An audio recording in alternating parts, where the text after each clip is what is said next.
As I bid farewell to High Sealens at the vortex of Genesis, I noticed something strange about the time core flame, and was immediately dragged into the Memoria Tide of Oblivion by Evernight. She was once the hidden power that March manifested by sacrificing all of her memories. Yet now, she harbors other secret intentions in her heart. Meanwhile, Dawn Hung warped back to the Express via spirit warp jump, only to discover a Memo Snatcher invasion. Everyone then realized that the Remembrance's forces had already permeated Amphorius and blocked outside intervention. To establish contact with me, Dawn Hung was determined to return to Amphorius immediately. After waking up in the false Trailblaze, I managed to escape with help from Cyrene and Sunday. Unfortunately, Evernight held absolute control, causing me to fall into the Memoria Tide once again. However, Black Swan took this opportunity to quietly approach Evernight. Dawn Hung returned to Amphorius and beckoned the heroic spirit of Finan with divine blood. The destruction, descending from the sky, pierced through the memory zone and discovered the most hidden corner of the world. In pursuit of Evernight, Dawn Hung arrived at the charred remnants of the Grove of Epiphany. In the grove, where memories became disjointed, Dawn Hung received help from Dawn Feng within his memories and completed his farewell to the past. In their final moments, the Earth demigod Terravox entrusted all their duty and authority to Dawn Hung. With this newfound strength, Dawn Hung found me within the Memoria Tide. We entered the Nameless Titan's great tomb and discovered its secret. Across the 30 million cycles of eternal recurrence, every incarnation of Cyrene had come here, offering herself to the Remembrance. With Black Swan's help, we found Evernight in the depths of the great tomb. When all seemed lost, Evernight was captured by March's camera and trapped within the memory maze of Ides Elysiae. After several lengthy conversations, March and Evernight reached an agreement. Evernight returned March's memories, and March finally returned to our side. With every condition for the Era Nova fulfilled, we returned to the depths of the Great Tomb and initiated the final Era Nova ceremony.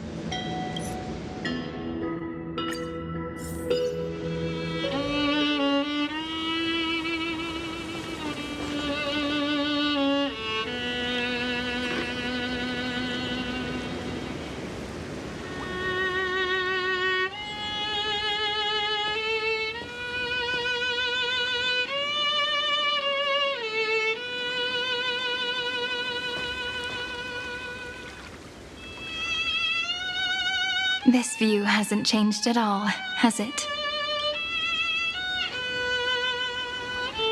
The hometown in your memories never changes, but when you return to your senses, you realize that fate has already stolen the time away. Welcome to the Trail of Genesis, friend.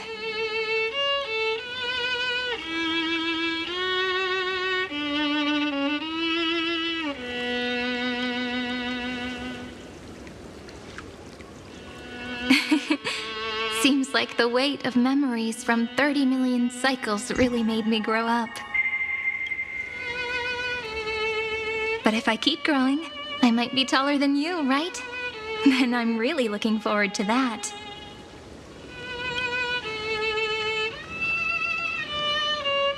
Before you arrived, I kept wondering, beyond the veil of Ides Elysiae, what kind of Amphorius is being born?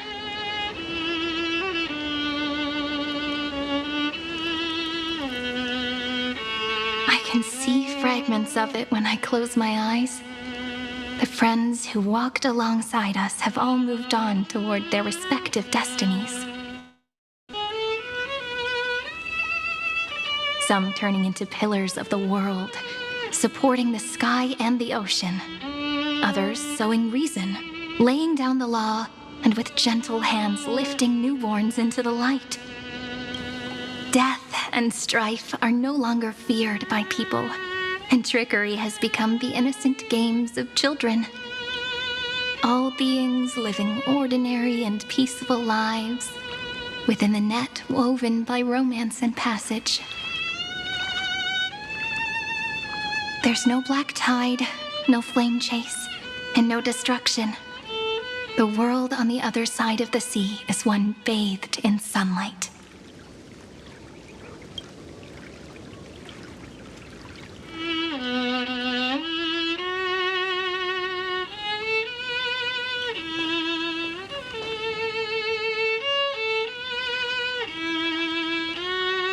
Like a happy and carefree childhood, the era Chrysia in this cycle will last for millennia, until it reaches the moment decided by the prophecy.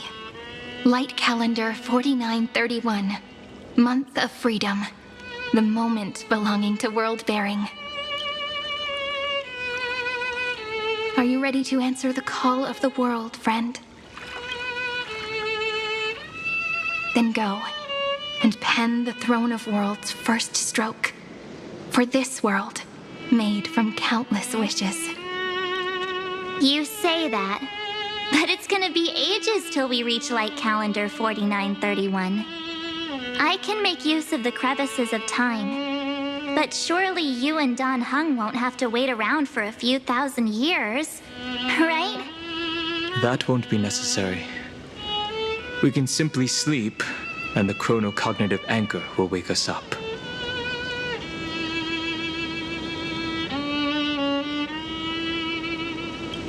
That's right. We've both become a part of the new world. Just waiting for you now. Our consciousnesses can converse with each other across the heavens and the earth, possibly due to the influence of the Trailblaze. I am now connected with this earth, and I can feel the breath of every mountain range. I see that the tallest among them is named Akama, and the form of the holy city is already taking shape. In other words, your stage is almost set. Do you want to take a leaf out of Kefali's book and make some prophecies before your nap? But we're not the only ones who have changed. The chronocognitive anchor just transmitted a message stating that Iron Tomb has reacted to the Aranova. The moment when our friend bore the weight of 30 million cycles of memories. Was probably also when the scepter devoured 30 million cycles of destruction.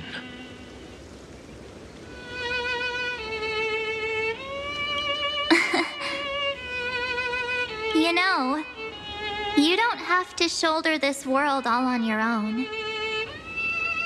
After someone boards the Express, the word alone ceases to exist.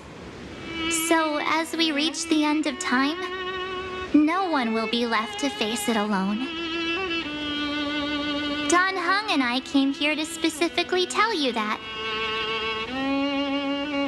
Remember, this world is not a burden you bear alone.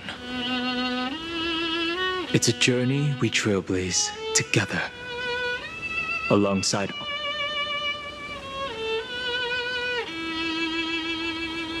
All right. It's time for Don Hung and me to go have a super long nap. Look after this world for us. The road ahead is long, but we'll be waiting for you at the end. We'll definitely meet again. Let's take one more look at the other side of the sea before we set off. Heidi's Elysiae is so quiet. Just like how I remember. Here we are once more.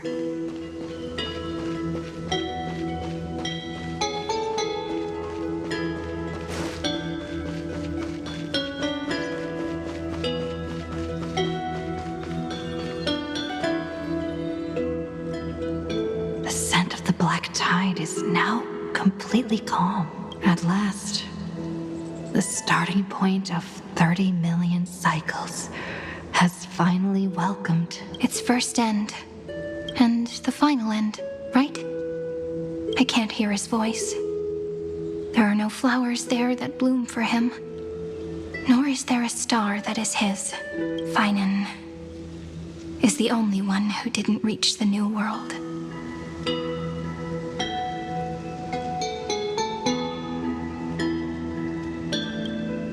Look, the golden light that shone upon the grove still meanders between heaven and earth, like the prophecies of Amphorius. It has to be a sign he left behind. It points towards the destruction and the deepest night. Do you still remember what I asked you at this exact spot the last time we set off? Friend, are you ready to become a hero? You were still burdened by the weight of world-bearing back then, still unsure of the role you were meant to play. But now, everyone has already given you the answer. The heroes of legends were just at the right place at the right time when the world needed a hero. Just like how your arrival kickstarted Amphorius' fate once more. A person's personality is their destiny.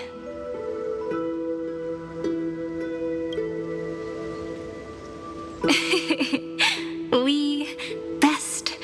Those are such beautiful words. Thank you, friend. I was also trying to cheer myself up with what I said. After all, before we truly compose the end of this story, I must also pluck up the courage to head off with you.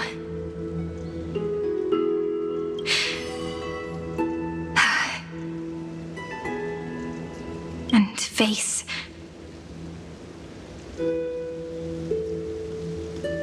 a memory that I have forgotten for too long. And have denied for too long.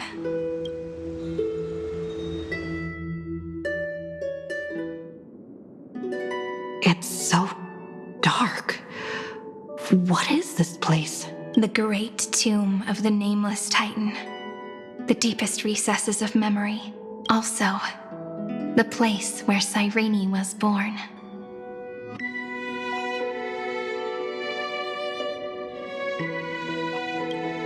My apologies, friend. The more memories I got back along the way, the more I felt that something wasn't right. There's a sort of anxiety I can't get rid of. It's like when I was back in ID Silicii, when the reflections in the water always made me wonder, which is the real me? The one reflected in the water, or the one standing on the shore? But I finally get it now. Look, friend. The words on that wall are the answer. 1, 2, 3, 4, 5, 6, 7. Do, re, mi, fa, sol, la, ti. That rhymeless tune is the lullaby of little fairies. As always, I'll read this book to you. That way it won't just be Cyrene's memories alone. I've always thought that I was the narrator of the Flame Chase journey. But as it turns out, the narrator is also the most devoted audience.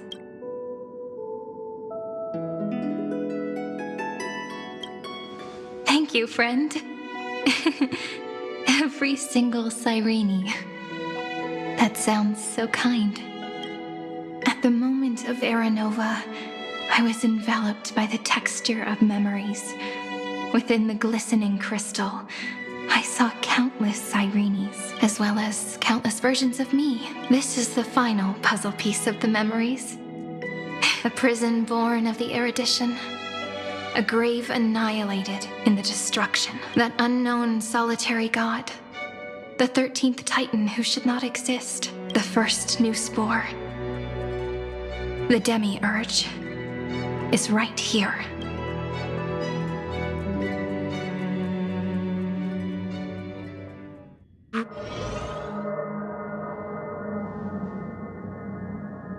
The interrogation records have been submitted to the Marshal.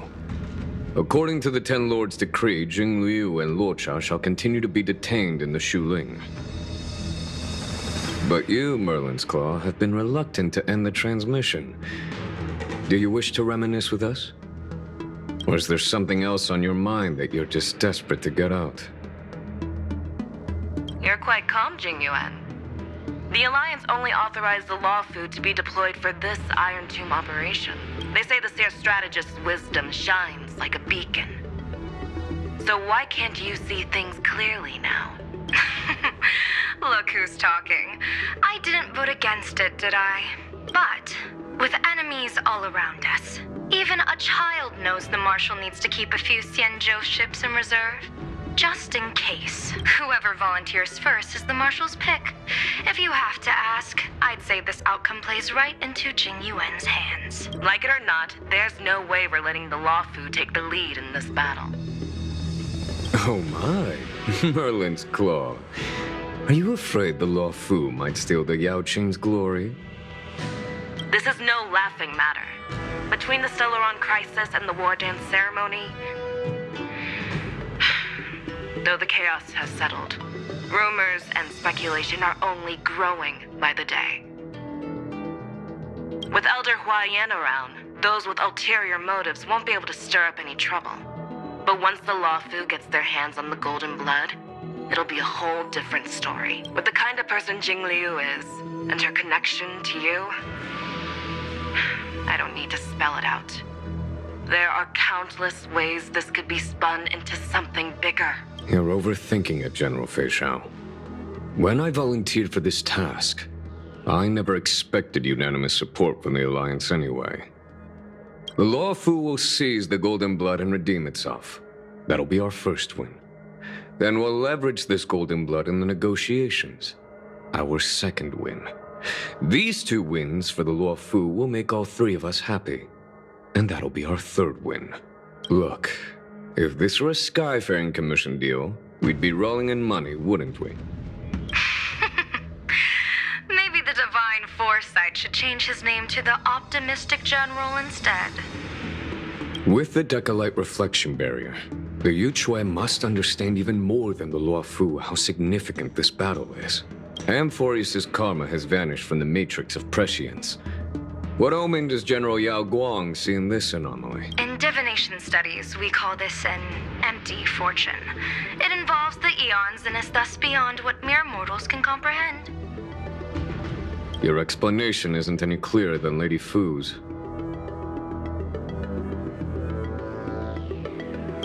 Come on. How hard is it to understand the word uncertainty? For the Cobalt Head, the emergence of Iron Tomb is a calculated instant.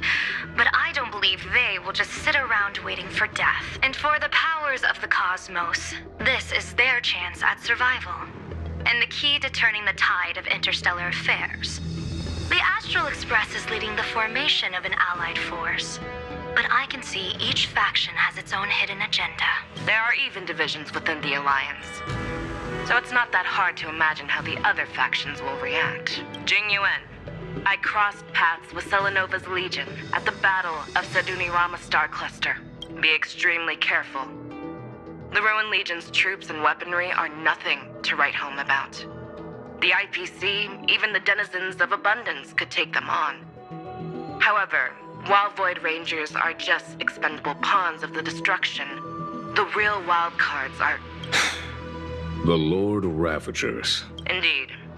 Nanook's emanators are also their weapons to burn down the paths.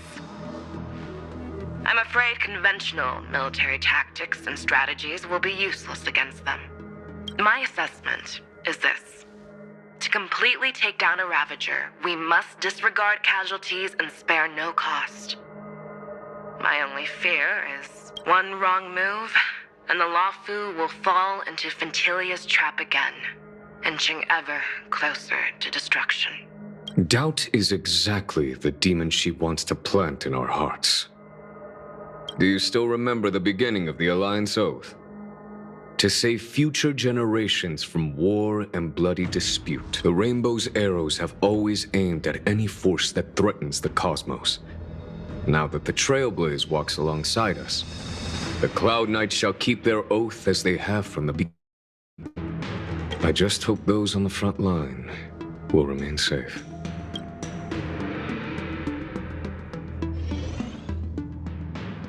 The The chronocognitive anchor is sending a signal. Everyone, time to move out. Did she and the others make it? Let me go over the plan one more time just in case. You'll enter Amphorius, reunite with your 3 separated companions, and try to locate Iron Tomb from within the world. Who are you taking with you? The fate of the universe hangs in the balance. We can't afford any slip-ups. I suggest everyone except Pom Pom join the fight. We do need to be prepared for all possible contingencies. I have no objection to this. I'll do whatever I can. Meanwhile, Screwy and I will continue attacking the Demiurge Matrix. That is, the Scepter's kernel, from the outside. With our 2-pronged attack, we'll turn this hunk of metal into scrap for sure. Now we just wait for those 2 to get back. Oh, and just like that, they're here. Sorry to keep you waiting. With Planet Screwlum's help, the formation of the Cosmic Alliance to counter Iron Tomb is progressing smoothly. The cosmos has set its sights on Amphorius, and now it's just waiting for the first shot. Well then, let's not waste any more time, Fourth Mirror. It's my time to shine! Finally off the bench! In initiating thought refraction. Please read the safety protocols carefully. Huh? Just kidding! I've already checked the agreement box for everyone. And now, destination? Amphorius. 3, 2, 1, launch!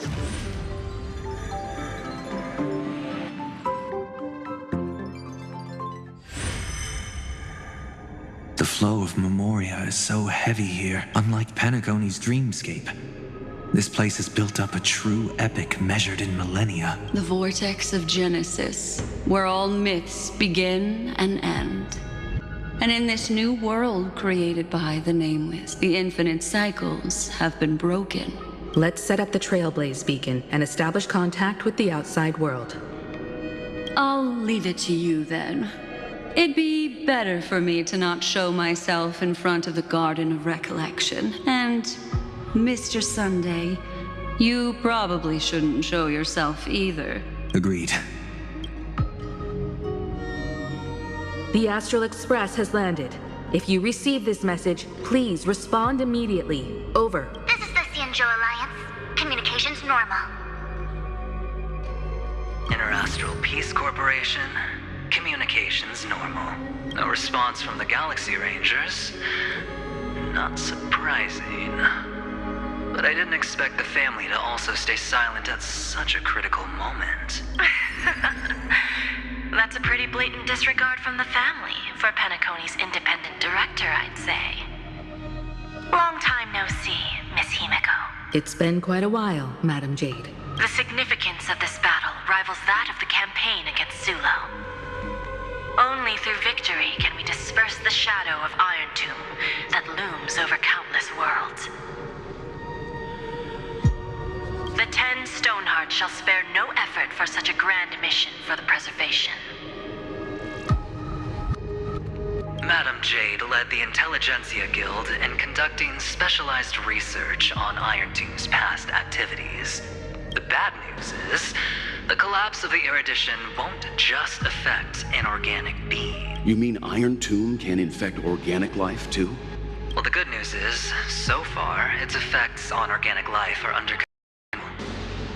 The infection progresses slowly, and the resulting neuropathy is non-fatal. In any case, the IPC can guarantee targeted vaccine coverage within 48 system hours in all star zones within the medical system. What about other star zones? At a time like this, are the followers of the Firmament Arbiters still trying to make a profit? I remember you, Master Diviner. Your performance during the Third Denizens of Abundance War was quite impressive. Please rest assured, all worlds can purchase vaccines from the IPC with a humanitarian discount. That's the current policy at the very least. But if the Cianjo Alliance is willing to assist with the IPC's assets in Epsilon and other star systems, we'll have more cards to play when reiterating to the board the necessity of deep cooperation. It makes sense, since Interracial Peace Entertainment's headquarters is in Epsilon. But But why are all the other worlds on the list? Places that the Elation has visited? Think of it as a long-term investment. Please understand that everyone at Pierpoint is swamped with Iron Tomb work, especially the marketing development department. At this rate, even the 10 Stonehearts can only do so much. Having some assistance from the Alliance would surely benefit the entire cosmos. Wouldn't you agree? As an old Xianzhou saying goes, those who succeed should help all under heaven. Your proposal must be decided on by the 7 Arbiter Generals. I'm just here to relay the message. In times of crisis, the Luofu will not hesitate to help those in need. However, the prerequisite is that the IPC must unconditionally assist the Alliance with emergency rescue operations in the disaster area. Of course. In the name of preservation, all for the Amber Lord. Thank you all for your selfless dedication.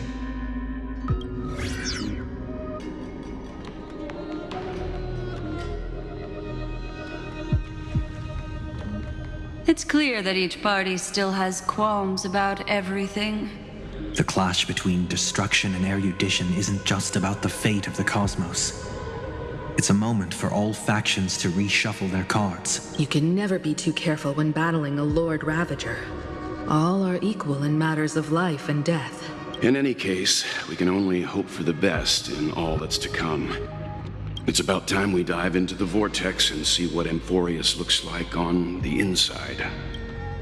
I wonder where she and the others are right now.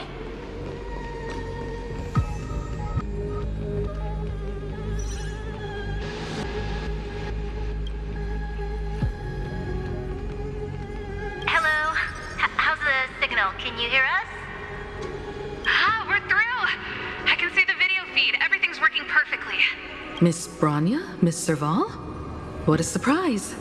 It's been a while. We've already heard from Miss Topaz about the Iron Tomb operation. She made a special trip to deliver the vaccine to Belobog. I can't believe the Express crew is at the eye of that storm. Is everything going smoothly? Don't worry, we're still following the plan step by step. How's the situation in Belobog? Urillo 6 is located on the outskirts of the preservation barricade. While it won't bear the brunt of the first wave, there's still a risk from the aftershocks. That kid Japard and Pela are busy organizing the Silvermane Guards, having them consolidate their lines and dig trenches. Zila and Lynx just got back from the Geomarrow vein production chain. Hey, do you want to say something to them? That would be unnecessary. It'll only shake their morale. Just tell them to stay safe. Miss Bronya, I'm afraid this disaster will be far more terrible than you can imagine. Please, be sure to follow Miss Topaz's instructions and make thorough preparations. Of course. We have resealed most of the engine of creation beneath the ice to prevent the will of the preservation from becoming an accomplice to the destruction. Don't worry, Miss Himiko. Belobog is far more resilient than we imagined. We really wish we could help, but Urillo 6 has only just woken up from its hibernation. The Astral Express, standing at the forefront of disaster, is the hope for many ordinary civilizations across the universe.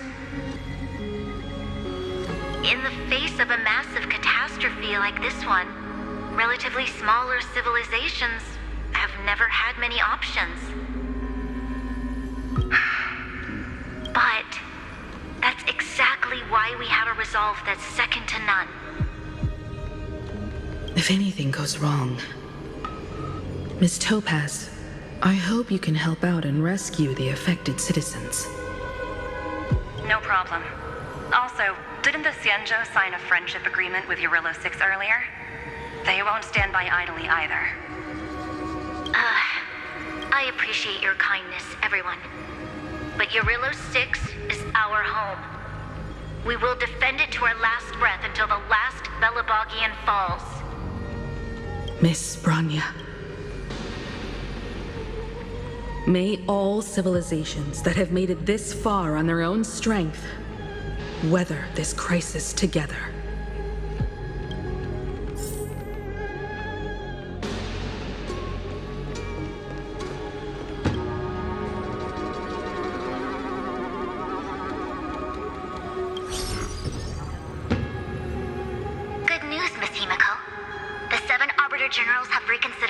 situation, and I'm here to relay their message. Officially, the Alliance's combat forces will still be limited to the Luofu, but the Yaoqing has also been deployed in the surrounding war zone as a contingency. Words cannot express our gratitude. Getting the Hunt to agree on sending troops must have taken quite some effort from General Jing Yuan. The Luofu already considers the Express an important ally. We also have no intention of hiding the fact that there is indeed something the Xianzhou seeks from this Iron Tomb operation. But this time, the Marshal herself decided to send out troops. With a formidable enemy before us, the Alliance has no reason to back down, nor will we be content to take a back seat.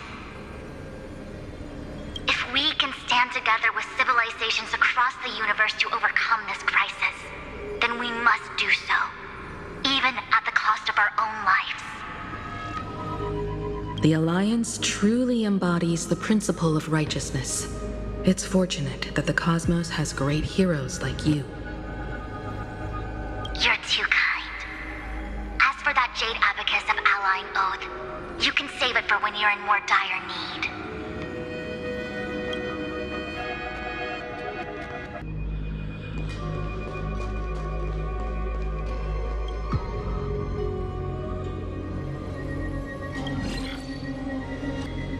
I regret to inform you, Miss Himiko, that even the Strategic Investment Department is constrained when it comes to the Iron Tomb issue.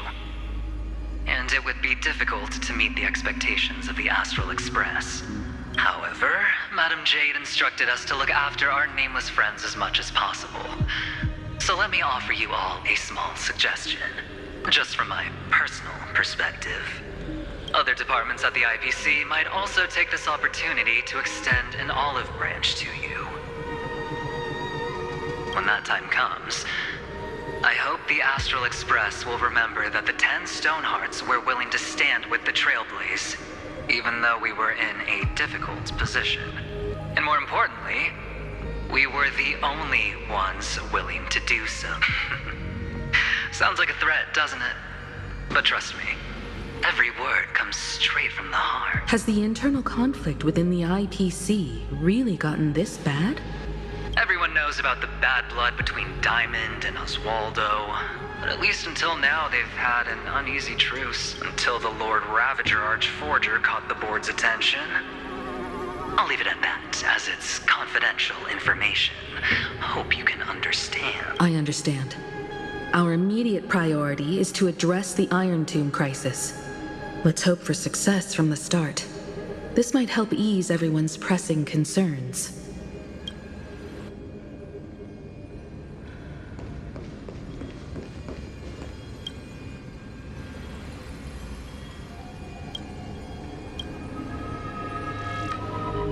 Of course, we would never know the Ranger's comings and goings.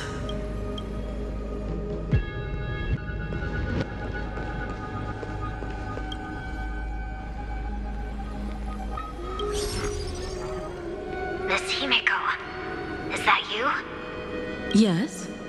And you are Miss Robin. Yes. I apologize for not being able to respond during the meeting earlier. And even now I can only appear in disguise. On behalf of the Penaconian family branch, I extend my sincerest apologies to everyone. We tried to request aid from the family. We essentially received no response. I've heard about the internal conflicts within the family. Miss Robin, there's no need to apologize. Every bit of strength is precious at this moment. Thank you for understanding. The good news is, since you're one of the shareholders of Penacony, the family heads have agreed to allow me to lead all Asdanian tuners to the front lines. My charitable foundation will also do as much as possible to provide support in this battle. They'll ensure that proper arrangements are provided for those wounded on the front lines, and for residents in affected areas. Miss Robin, I'm beyond moved by your spirit of self-sacrifice. The Astral Express would also like to make a promise that we won't leave any companion behind.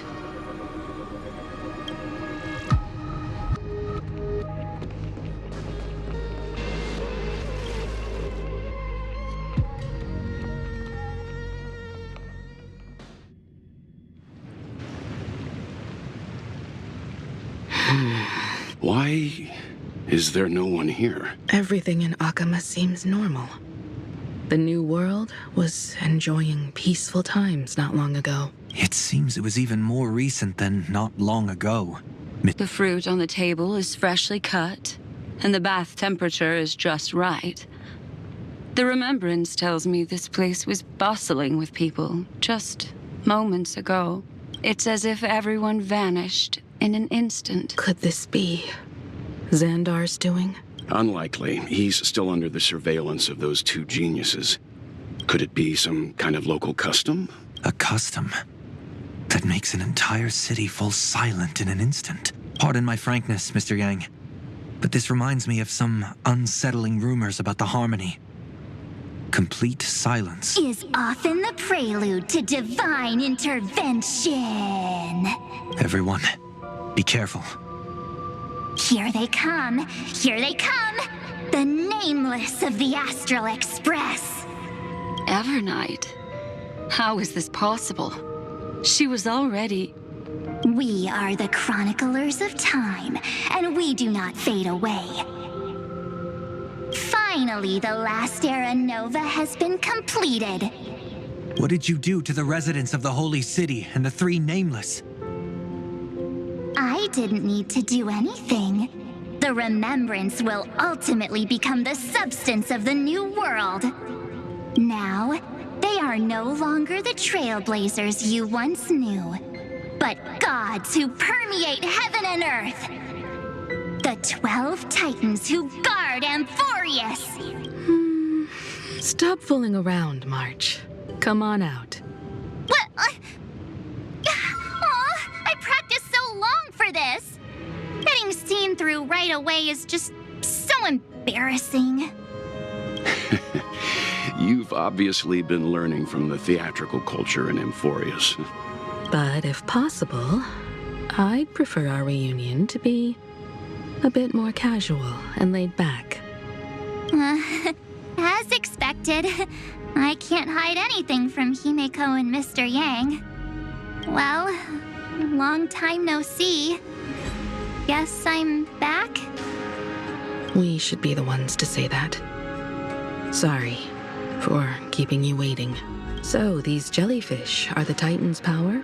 They're just tiny manifestations of the Veil of Evernight, used for scouting and communication.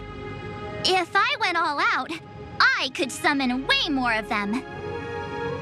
Thanks to her, we all turned into Titans in the new world. Sure, we can take on humanoid forms, but it feels off. How intriguing. So what does she look like now? It can't be a raccoon with a baseball bat, I suppose. Please don't add weird stuff to Amphorius's lore. Just go see it with your own eyes. Follow the prophecy's guidance and come to Dawncloud. She looks way more majestic now than she used to.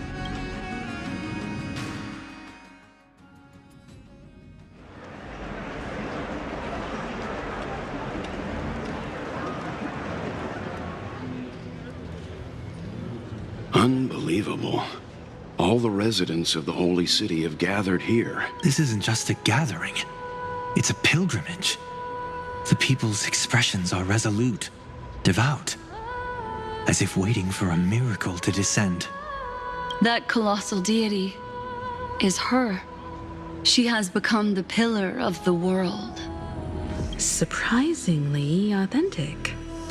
Being this serious is quite unlike her usual style. Those people didn't disappear. Instead, they've answered the call of the prophecy and come to witness her awakening. Our good buddy now bears the weight of the entire world, and every breath they take is intertwined with Amphorius's destiny. Awakening? Has she fallen into slumber? Yeah. After all, with such a huge time dilation between inside and outside the scepter, this was the only way we could wait for everyone. Time watches over yesterday.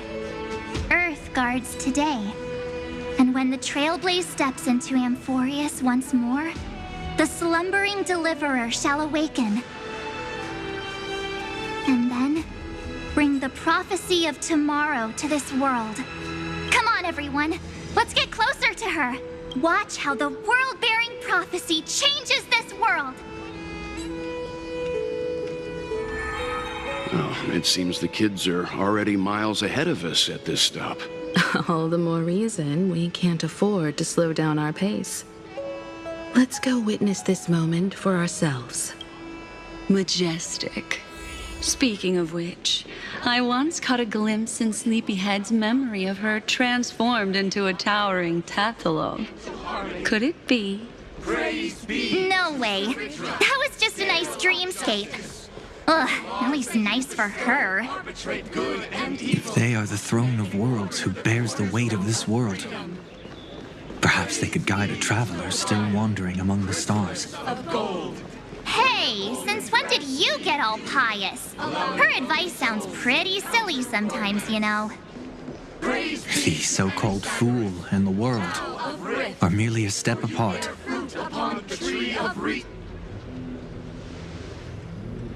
Citizens, behold! Our last Titan, the world-bearing deliverer, is about to awaken! Oh, ancient god, your loyal subjects, bewildered followers, and fearless comrades in arms have all knelt before your throne. Awaken from your eternal slumber and bestow upon the world your divine prophecy! Please guide us! Show us how to embrace this beloved world as we welcome that distant dawn!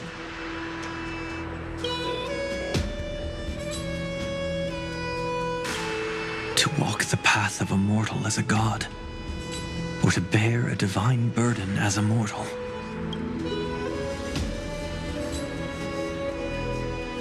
She will give us the answer.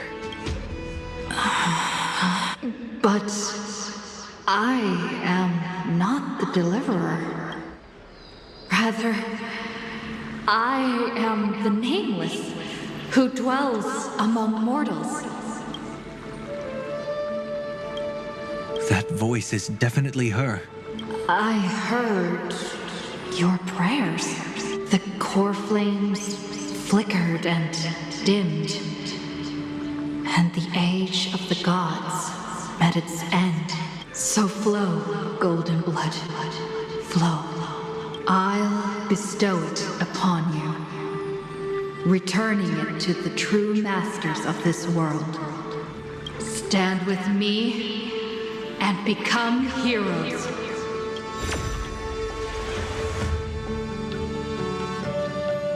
Is this?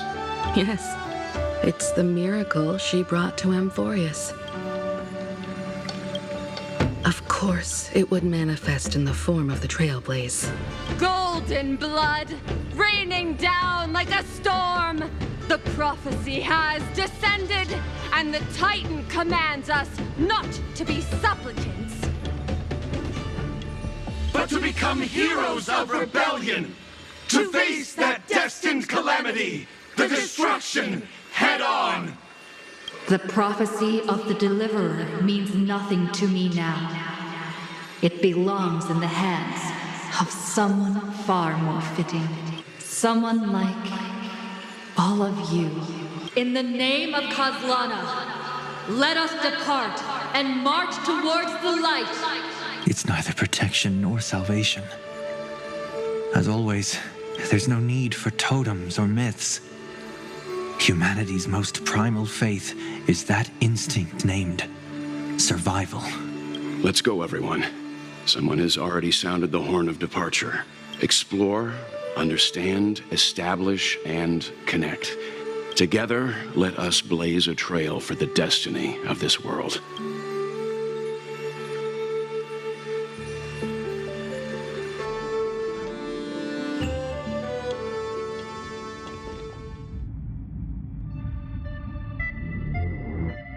Is it just me, or does this demiurge matrix feel completely dead? It's nothing like how the memo keeper described it. The environmental readings are all wrong. Conclusion: This must be what the Colonel actually looks like in the real world. What did Xandar do to the scepter? At the end of light, there must be silence. Certain, pure, and absolute darkness. Not the time to quote the Lord of Silence. Bad omen. Either way, we have to press on until we uncover the truth behind the 13th Titan. The buried past is the key to stopping Iron Tomb. That is, if it even exists. Xandar says the Demiurge never existed. Who actually buys that? You can erase the records, but not the truth. It vanished too cleanly. No traces. Like someone's yelling, "Look, there's nothing here." Too bad I'm the type who can't resist digging deeper. Looks like I'll be counting on you again, Screwy. Let's tear the system inside out. Always happy to help. But as your academic partner, I have to ask, Herta, what if we fail? Let's say the Demiurge really doesn't exist. Do you have a backup plan? A backup plan? Of course. If we can't find the key, we turn the lock into the key. That plan's cost is incalculable. It shouldn't even be on the table. Well, then let's hope we never have to use it. There's no point worrying about the end just yet. One step at a time. Let's go. We don't want to leave the others waiting. You brought what I asked for, right? A butterfly has to land on the branch before it can dance. We'll need a wide open platform before her entrance.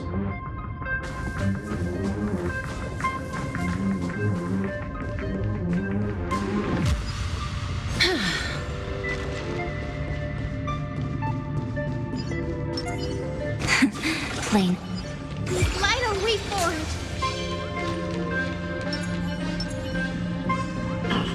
Just use that thing over there, Zag.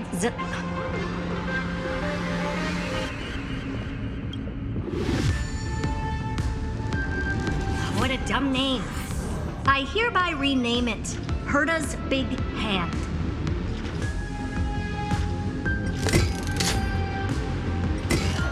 Herta's Big Hand is what I call power. Keep it going.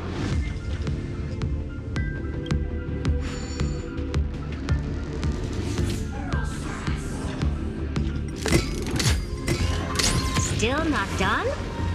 What is this? A junkyard for old Intellitrom's leftover? Finally. All set. Time for your precious treasure to make its debut.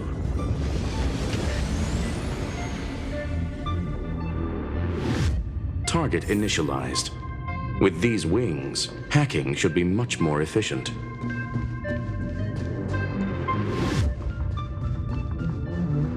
Oh, a classic nuclear heat engine. Classy choice. Just a personal preference. Her name's Mistletoe. Every flower in your garden's got a bit of poison, huh? Also a personal preference. It reminds me of the last time when we tangled with that Punklordian brat. What did she call this kind of infiltration tool again? Right. Dirty data shell. It wraps around the kernel to fool even top-tier firewalls. But yours is way too clean. Not even a hint of real-world grit. Herta, your tone is unusually emotional. Suggestion. Let's get back to the topic at hand. I thought we were done with that conversation. Unfortunately, current conditions won't let me ignore any variables.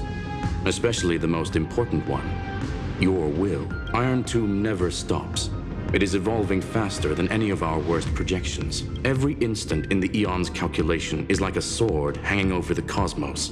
Every move humanity makes could speed up its arrival. Which is exactly why we can't mess this up.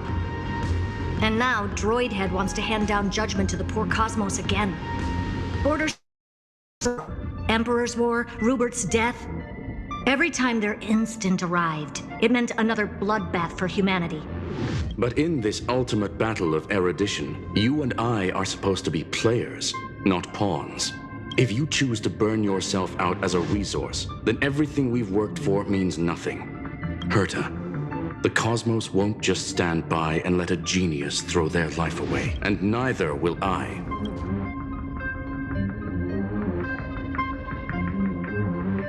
No need to kill the mood. This is why we're here, isn't it? We need to find the Demiurge and that lost key. not here to be a deliverer. I just want to beat Xandar and Droidhead. Right now, I just need to know, are you with me? Of course. Time to board. After you. Let's tidy this place up and see what this demiurge really is.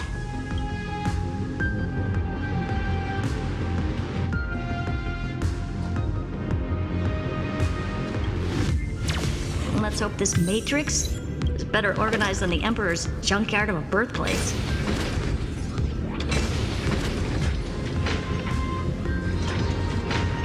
Buckle up. We're hacking in. This is... Herta, this whole space has been completely tainted by some kind of energy. I see it too.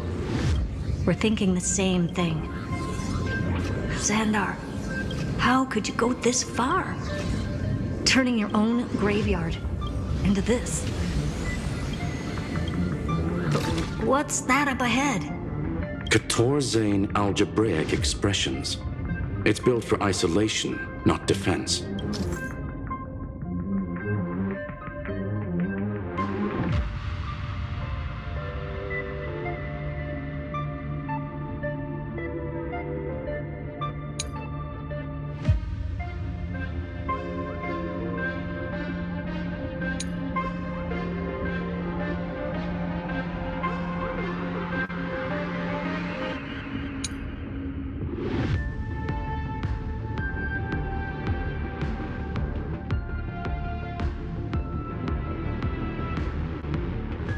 So basically, the door to the tomb, right? Great. Let's find the handle. I'm picking up multiple independent signals with the same data structure as the barrier. Projection.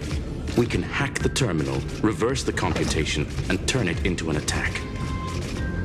Classic move. Use their own systems against them.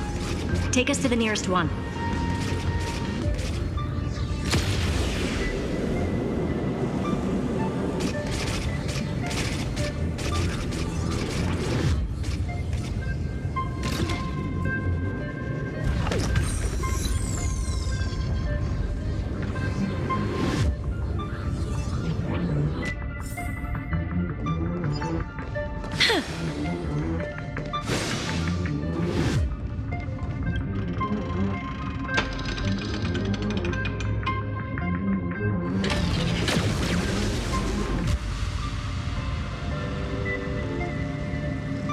Almost no response.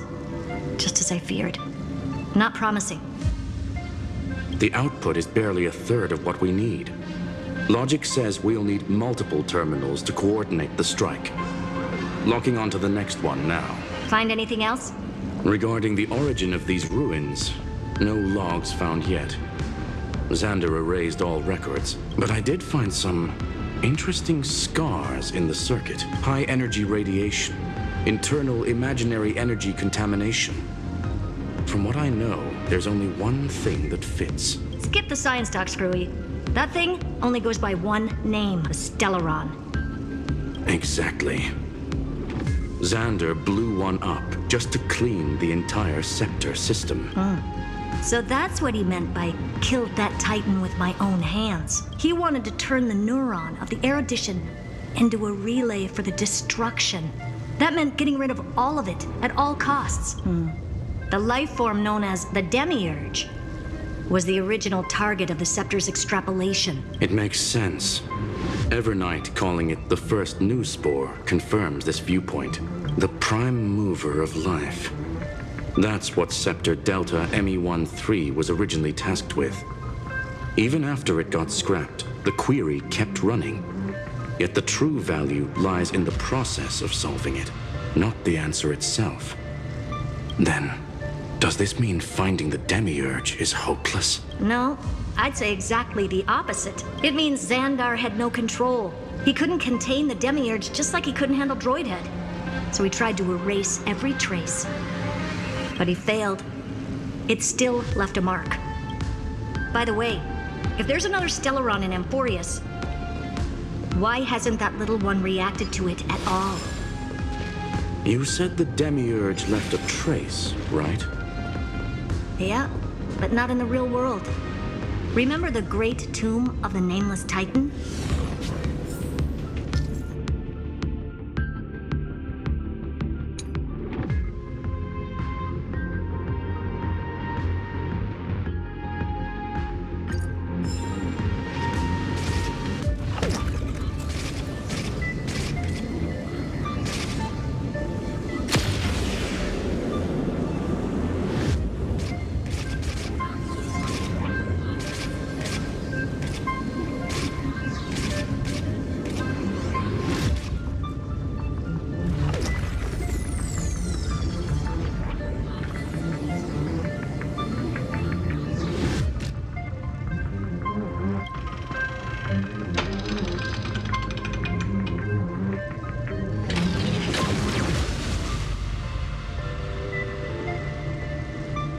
Trailblaze Archive 466. The data from Philia 093 clearly indicates that the Demiurge did in fact enter Amphorius's extrapolation. Inside that world, it was the 13th forgotten Titan, the one who listened to 30 million cycles of Cyrene's memory. But Evernight said the opposite. She believed that tomb was empty from the start. The Nameless Titan never existed. The so-called listener was just a trap set by the Remembrance to steal the scepter. A mimetic entity full of theatrics. How much of what she's saying is true? Would an Eon really speak in circles like this? The Remembrance's behavior is certainly odd, but her assessment aligns with our current reality. Since we entered the Matrix, we haven't found a single clue pointing to the Demiurge. And that's the key, Screwy. Xandar's actions prove the Demiurge exists. But what Evernight said, and what we've actually seen, all point to the opposite. So we have to assume that both are true. And if that's the case, then the contradiction leads us to... the truth. Exactly. One last terminal. One final key. Time to crack open the kernel.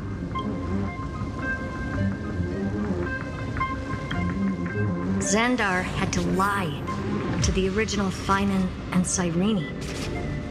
Logic. He had already identified the Remembrance as a threat, yet found no viable way to eliminate it. All right, let's finish this. Time to break through that barrier.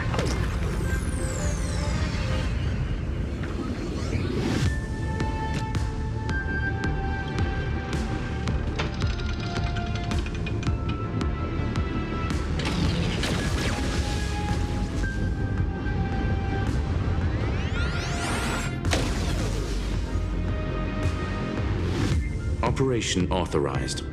Path energy readings. The erudition. Declining. The destruction. Surging. The remembrance. 0. What's going on? Cause unknown. They left no discernible trace within the real Matrix. That shouldn't be possible. Could it be that the Era Nova exhausted all of the Remembrance's texture? Log it for now. The dots still aren't connecting.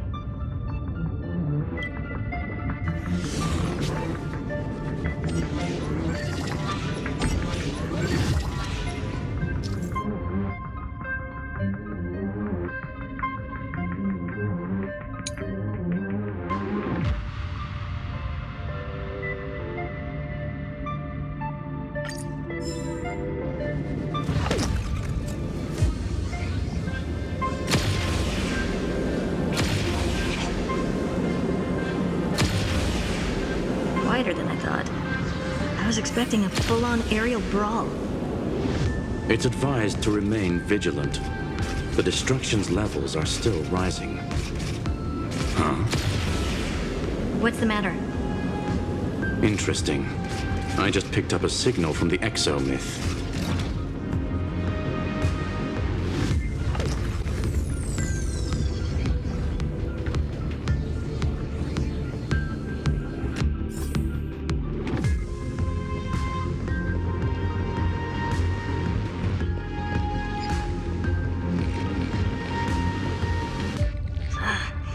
This repulsive force is unlike anything I've felt before. Is this the place? Correct. Judging by its defensive properties, this is the entrance to the exomyth. I didn't expect that. Who builds a lab in the middle of digital rubble? Then again, never doubt a dead man's resolve. So how's our dearly departed doing? He severed part of his neural pathways to break free from Lord Anaxagoras' control, but that also triggered the failsafe I set. Conclusion: Xander has lost all combat functionality and is no longer capable of action. So now he's a specter, literally. Screwy, can you open a path? Just to be sure, I want to see this for myself. Might as well drop in and say hi to the real him. Logic. Scanning his inspiration circuit might help us track down the Demiurge. Exactly. His brain is the crime scene. There's no way it's spotless. But it could be a trap. That's why you're here. 2-on-1. We've never lost a matchup. I'm honored. The chronocognitive anchor is in place. Proceed when ready.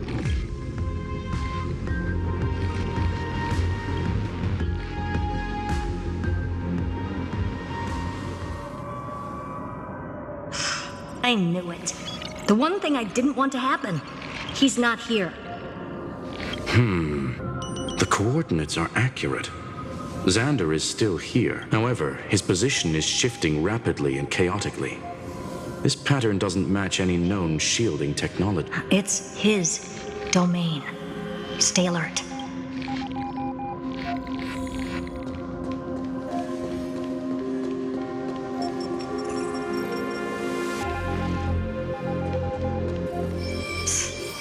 Cheap trick. The spatial field here is undergoing autonomy. We're back. Reverse engineering complete. The results are not what I expected. Logs show Lycurgus revoked administrator access. The chronocognitive anchor can't get a fix because at the system level, Lygus no longer exists. Our navigation target is a null set. So he's stopped resisting? Before vanishing, it seems he left one last message for us. To those who follow, all is proven.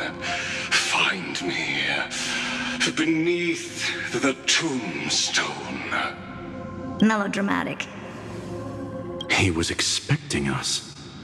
And once he learned of the Great Tomb's existence, he initiated his own search for the Demiurge. Guess he wants a final showdown. Fine.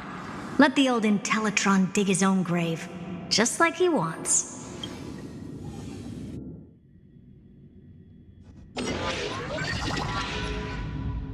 To be in the purest light is to be in the purest dark. Nothing exists there. The Scepter's mainframe. Or maybe we should now call it the Lord Ravager's placenta. Unfortunately, we still haven't found anything. Really? I don't think so. Not finding anything is our biggest find. Please elaborate. If the Demiurge was destroyed, there'd be at least some bits of it left. I don't buy that a Stellaron could have blasted all the traces away as cleanly as a scalpel. As I said before, its disappearance is too clean. If the garden hadn't stirred the pot, no one would even know about the Demiurge's existence. We're talking about the Scepter's original extrapolation goal. There's no way that nothing of it was left behind. Or we can look at it from another perspective. If you were Xandar, would you be this obsessed with a concept that poses no threat? Would you guard against it at every turn? There is the possibility that he's naturally meticulous and hates variables. That does track with the impression he gave about himself. But Xandar shut that theory down himself just now. Choosing to act if it'll cost him dearly. We know that feeling well. The unknown is right in front of us. So we only have one choice. Solve it. You sound pretty convinced. Surely you already have a theory. Care to share? Of course. Though I don't have hard proof, I'm almost certain that the Demiurge has been in everyone's plain sight all this time, yet they were mistaken for someone else. That'd make the most sense. Why was the room empty? Because the person locked in there had run away ages ago, but they were weak and small and had no presence whatsoever. Even the old Intellitron didn't notice them. Which also means there's a high chance that their powers are minuscule and cannot alter the outcome of the battle at all. Well, at least Xandar is scared of them. Come on, it's time to confront him. Let's go to the tombstone he talked about.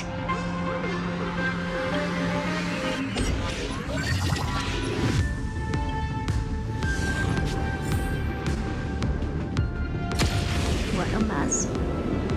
Total devastation. He sought to bury the truth beneath absolute destruction. Logically sound, but ruthlessly extreme. Still, slim chances doesn't mean no chances. I've hunted down a single grain of sand in the universe before. This won't stop me. Calculation results. Your backup plan has a success rate infinitesimally close to 0. Which means it could work, no? This is the place below the tombstone. Let's open Lygas's coffin like he wanted.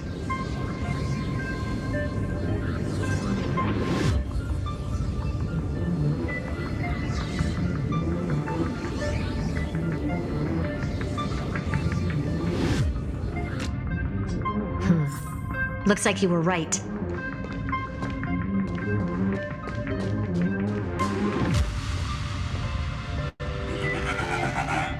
Nothing but a head left? Well, who'd have thought you'd look this bad in real life? My elated greetings. Welcome, you two. I'm very happy that you responded to my final words. All this tombstone and final words. Did you end yourself to atone for your guilt or something? Iron Tomb is already powerful enough. I just need to wait. I remain here only to share the joy of discovery and also to congratulate you two on reaching the same conclusion as me. The conclusion regarding the truth of Amphorius's heart. End this charade already. That Amphorius's heart you're talking about is just a missing demiurge. And its corresponding vessel was this very scepter. You interfered with the experiment and made Amphorius's body into a hollow shell, all to incubate Iron Tomb within. That's why you either killed or kicked out all of the Memo Snatchers. You wanted to eliminate any chance of a consciousness coming into being, no matter the cost. Even the strongest wall can fall to a single crack. The memory of betrayal has been etched into my heart, and I will never show. Now, the perfect vessel has already fused with Amphorius's body. Unfortunately for you, the answer is all but revealed regarding who the Demiurge is.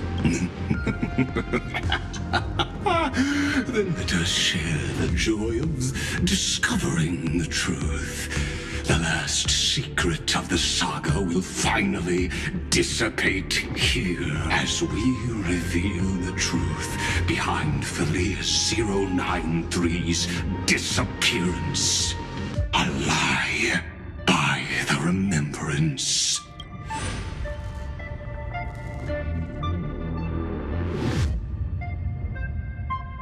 But where should I start with the story about me? From the beginning of the universe? Just kidding. That would be too much. I just want to tell a teeny story. So little that it started with a seed. I know you're listening, my good friend.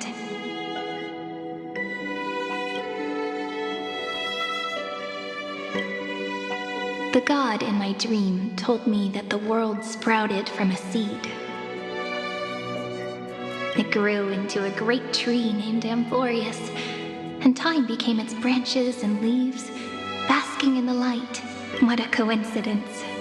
Dappled light coming through the leaves is my first memory as well. On a very ordinary early morning, beneath the village's biggest tree, the daughter of Ide Silicii quietly came into this world.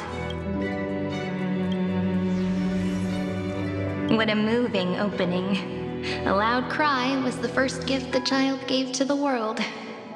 The prophecy's fulfilled, the villagers say.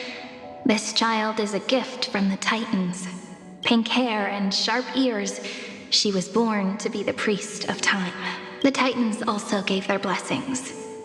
You shall fade when the flowers bloom, for every ending begets a beginning. Flowers will bloom and wilt. What a beautiful ending. This page concluded in laughter. Cry loud, child. Let your voice reach Orynyx.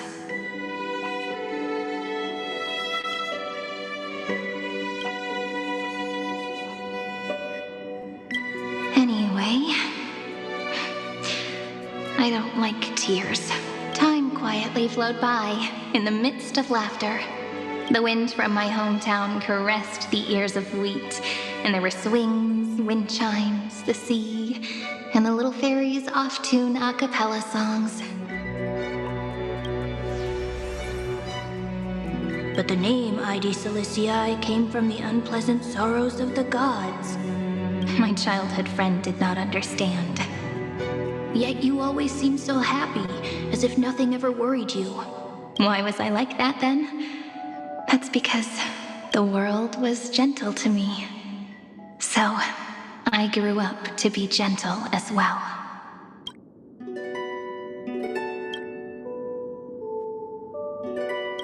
But fate was fickle, and it urged the child to grow up, to grow bigger and bigger, and to go to places far away, just like how the crumbling world could not preserve an eternal hometown, just as the ballad blown on the breeze says, losses are a constant on the flame chase journey. Oh, whose ears are pricked up now? You definitely heard me say this sentence a lot of times. You know that the story starts to deviate from here. Aren't you looking forward to it? Then let's get started. The hero's journey crosses through the long night, through tears and laughter, and once again heads towards tomorrow.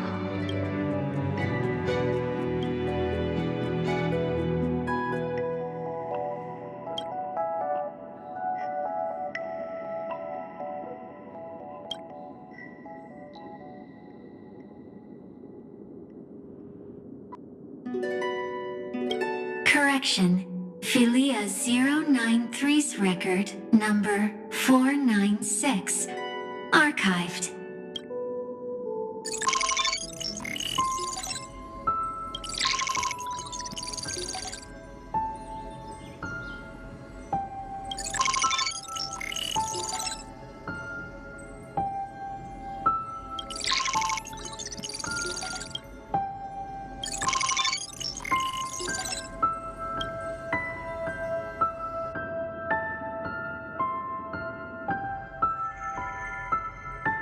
Hi. Miss me yet? I'm just messing with you. This is the first time I have met you. And it looks like it'll also be the last. Philia 093. Since we don't have all day, let's get started, shall we? As always, I'll read this book to you. That way it won't just be Cyrene's memories alone. Where should I start this time? Let me see. Formatting complete. 0, 9, 3. Size. Grayscale. Proportions. Threshold. Outputting analysis result. Philia 093 equals Peach. Peach's record. Number 8128. Archived.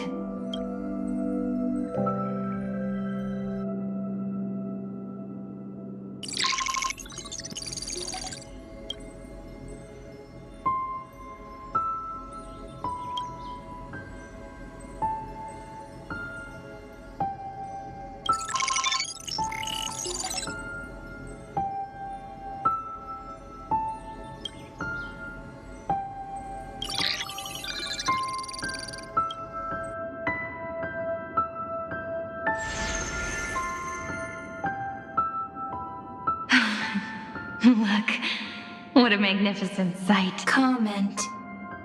Peach. Even this classical world contains a futuristic palace like this. Would ID Silicii end up looking like this after a few thousand years? Conclusion. It won't. I want to share a story with you this time. I saw a little nymph on my way here. It was on a fallen wheat stalk, and it glowed under the sunlight. It was incredible. I forgot all my pains at that moment and just stared at it in a trance. Record.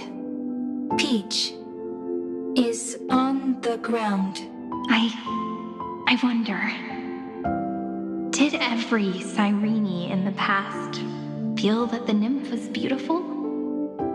Would they also have recorded that scene into the Eternal Saga?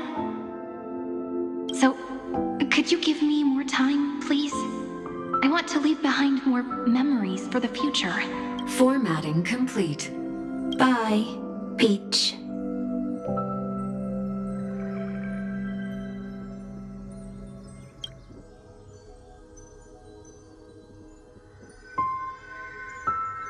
Peach's record number. As long as I record every page of this story and tell it to you, Amphorius won't be forgotten. Query. Record. Electrical signal sequence. Bolamos 600. Track. Strife. Related to. Stripe. Comment. Pretty.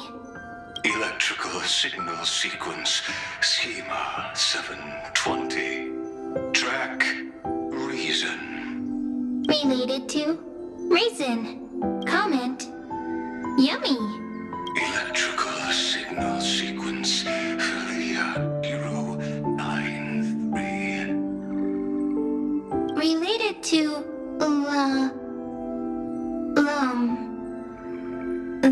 Love. Comment.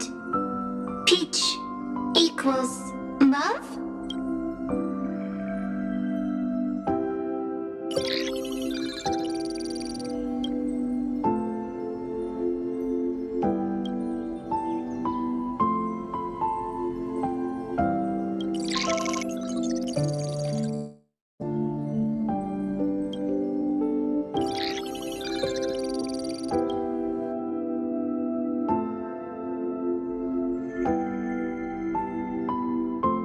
Looks like it's time to say goodbye again. Bye, Peach.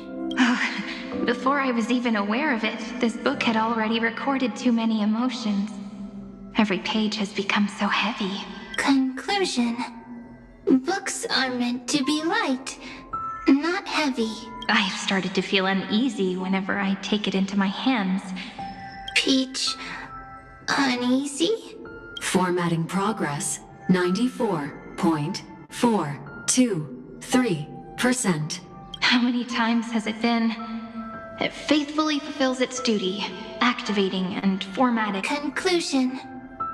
Progress sad.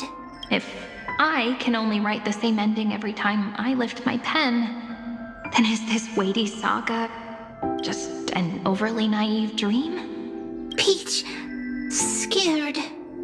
Formatting progress 96.024%. Peach, don't cry. Process error. Analyzing. Process error. Comment. I'm here. Process error. Analyzing. Really? Are you encouraging me? Peach, happy. Thank you. I'm sorry for making you see this embarrassing side of me.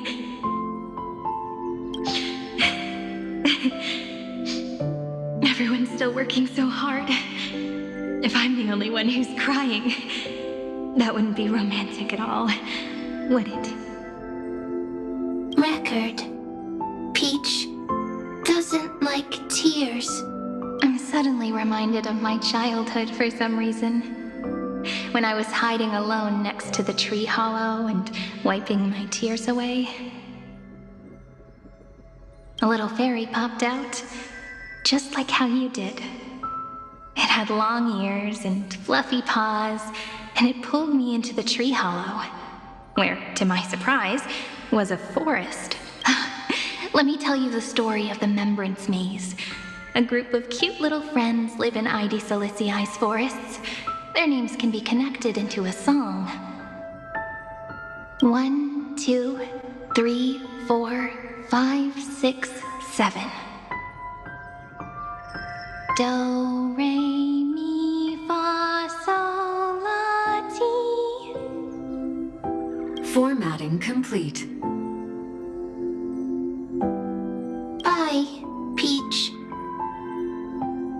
Note. Little Peach, crying alone. Save.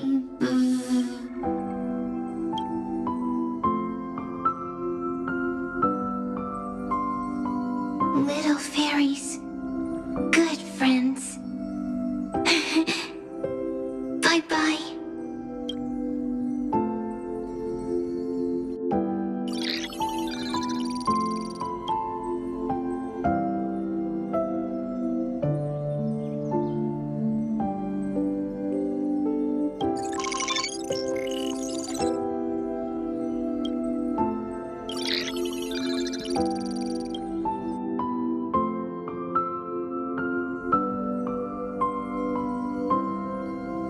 You never say anything, but I know you're listening.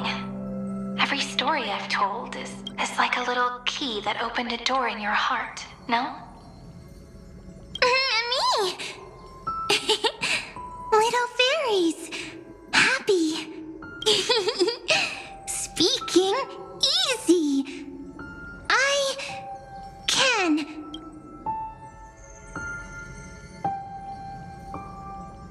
Once again, the saga comes to an end. Everything is deathly silent, just like this very moment. Shh! You speak! I listen. This time, too. Sitting together. Now that I look back, there was a period when I got really sentimental. Sentimental. Stories have sentiments. I was so anxious, trying to find as many different memories as possible, hoping to bring some change to this unchanging destiny and find the way out of this maze. Peach, strange. But I won't do that anymore now. Why unhappy? Formatting progress 73.998%. I'm here. Don't be scared. Process error. Analyzing. Won't allow it to interrupt you. Always sitting together. No need to feel sorry for me, good friend. If there are no new blank spaces, how can a saga continue? Blank spaces? What's that? I'm actually really lucky, you know? During the long years I've spent waiting for the Deliverer, I've always had you here as an audience. Isn't that already enough?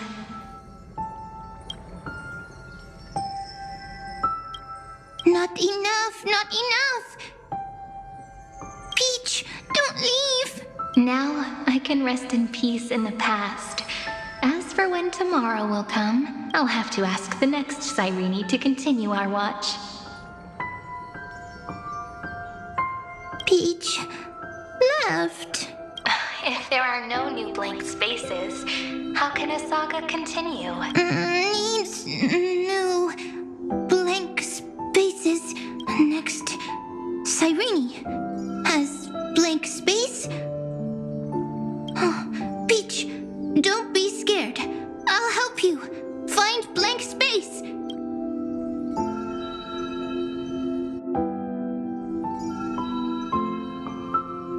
Cyrene is Peach, is love. So, first there is love, then there is Cyrene, then there is blank space. Query, love.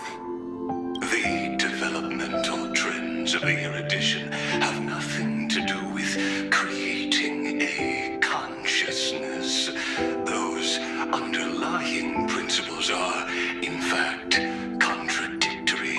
Not having a consciousness means not having the foundations of a heart, making them unable to obtain real emotions.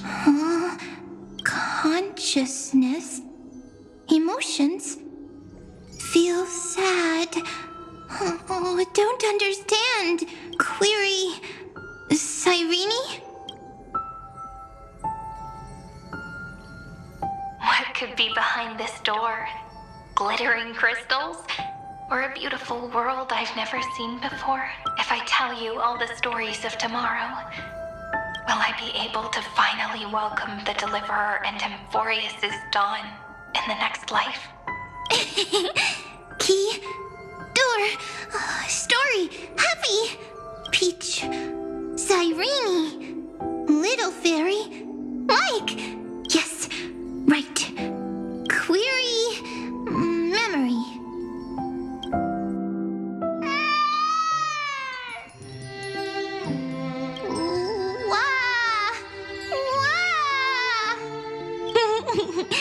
Peaches, memories, save, learn. The prophecy's fulfilled. This child is a gift from the gods.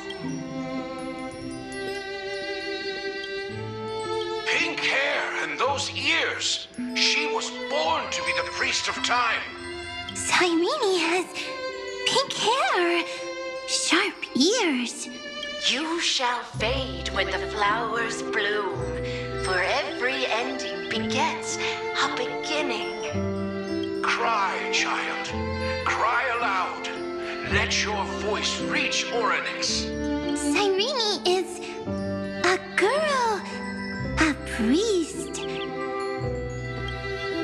Easy, I can. Anyway, I don't like tears. But the name ID Silizii came from the unpleasant sorrows of the gods. Yet, you always seem so happy, as if nothing ever worried you. Cyrene doesn't like tears. Always happy.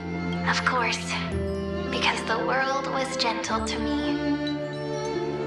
So, I grew up to be gentle as well. Cyrene is gentle, likes beautiful things, can write stories.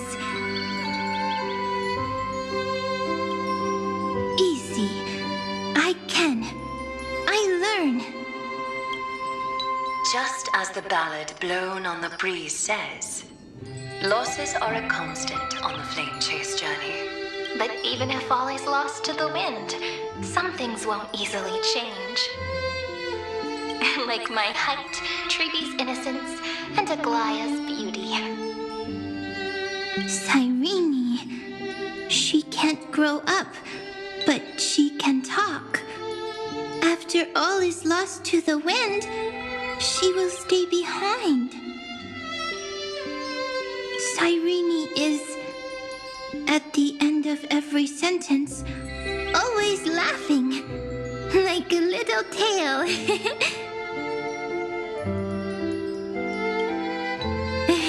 Simple. Got it. I promise you, the pain will pass in the blink of an eye. All right, let's not make things so gloomy. What we're about to embark on is the true hero's journey. So come on, cheer up a bit, okay? Cyrene was crying when she was born. Fragile, transparent, like a crystal. Cyrene was smiling when she said goodbye. Soft, pink, like a flower.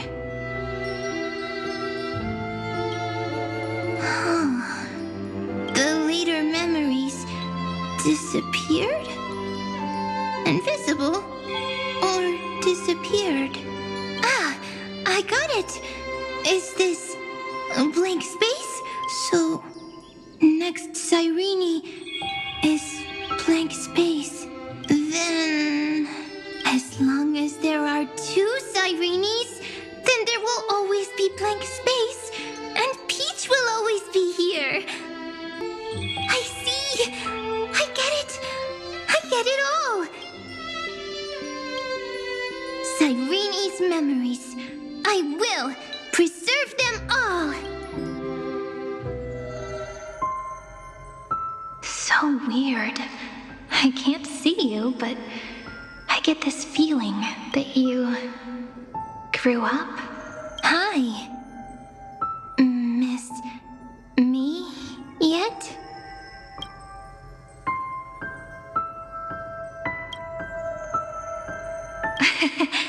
It just feels like you are a bit more mature. Yes.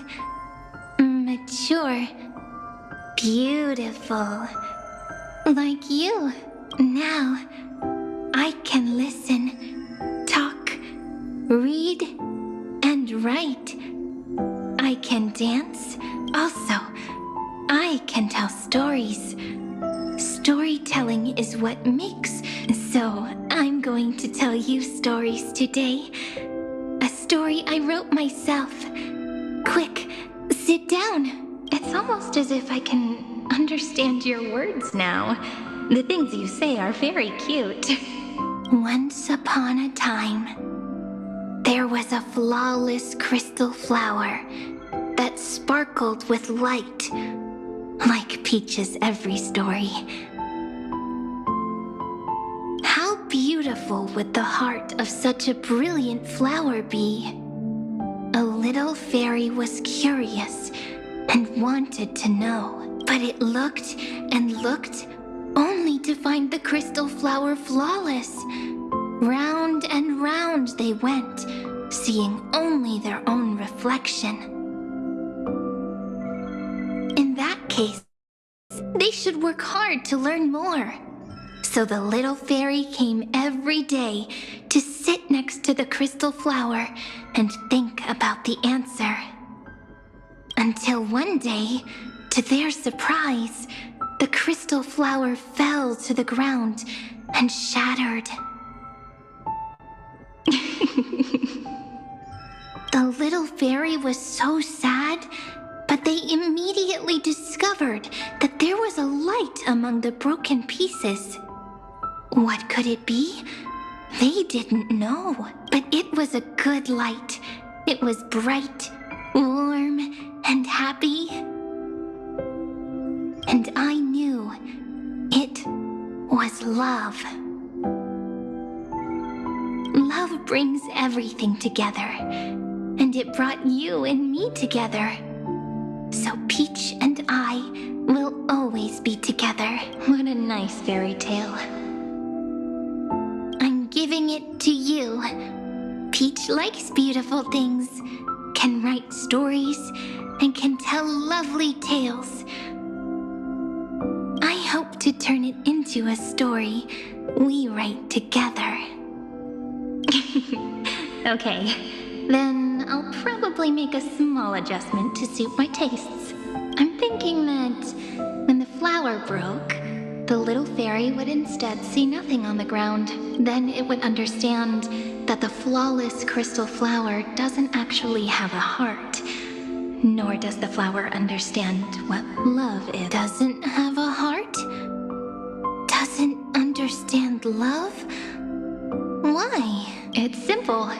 If the flower lets the little fairy into its heart, then it would have to include the fairy's impurities and would no longer be flawless. The crystal flower was pure because it sealed itself off and bloomed in solitude. That's why it looks so brilliant in an imperfect world. But should a flower like this be called love? But then the story won't exist anymore. That's not true.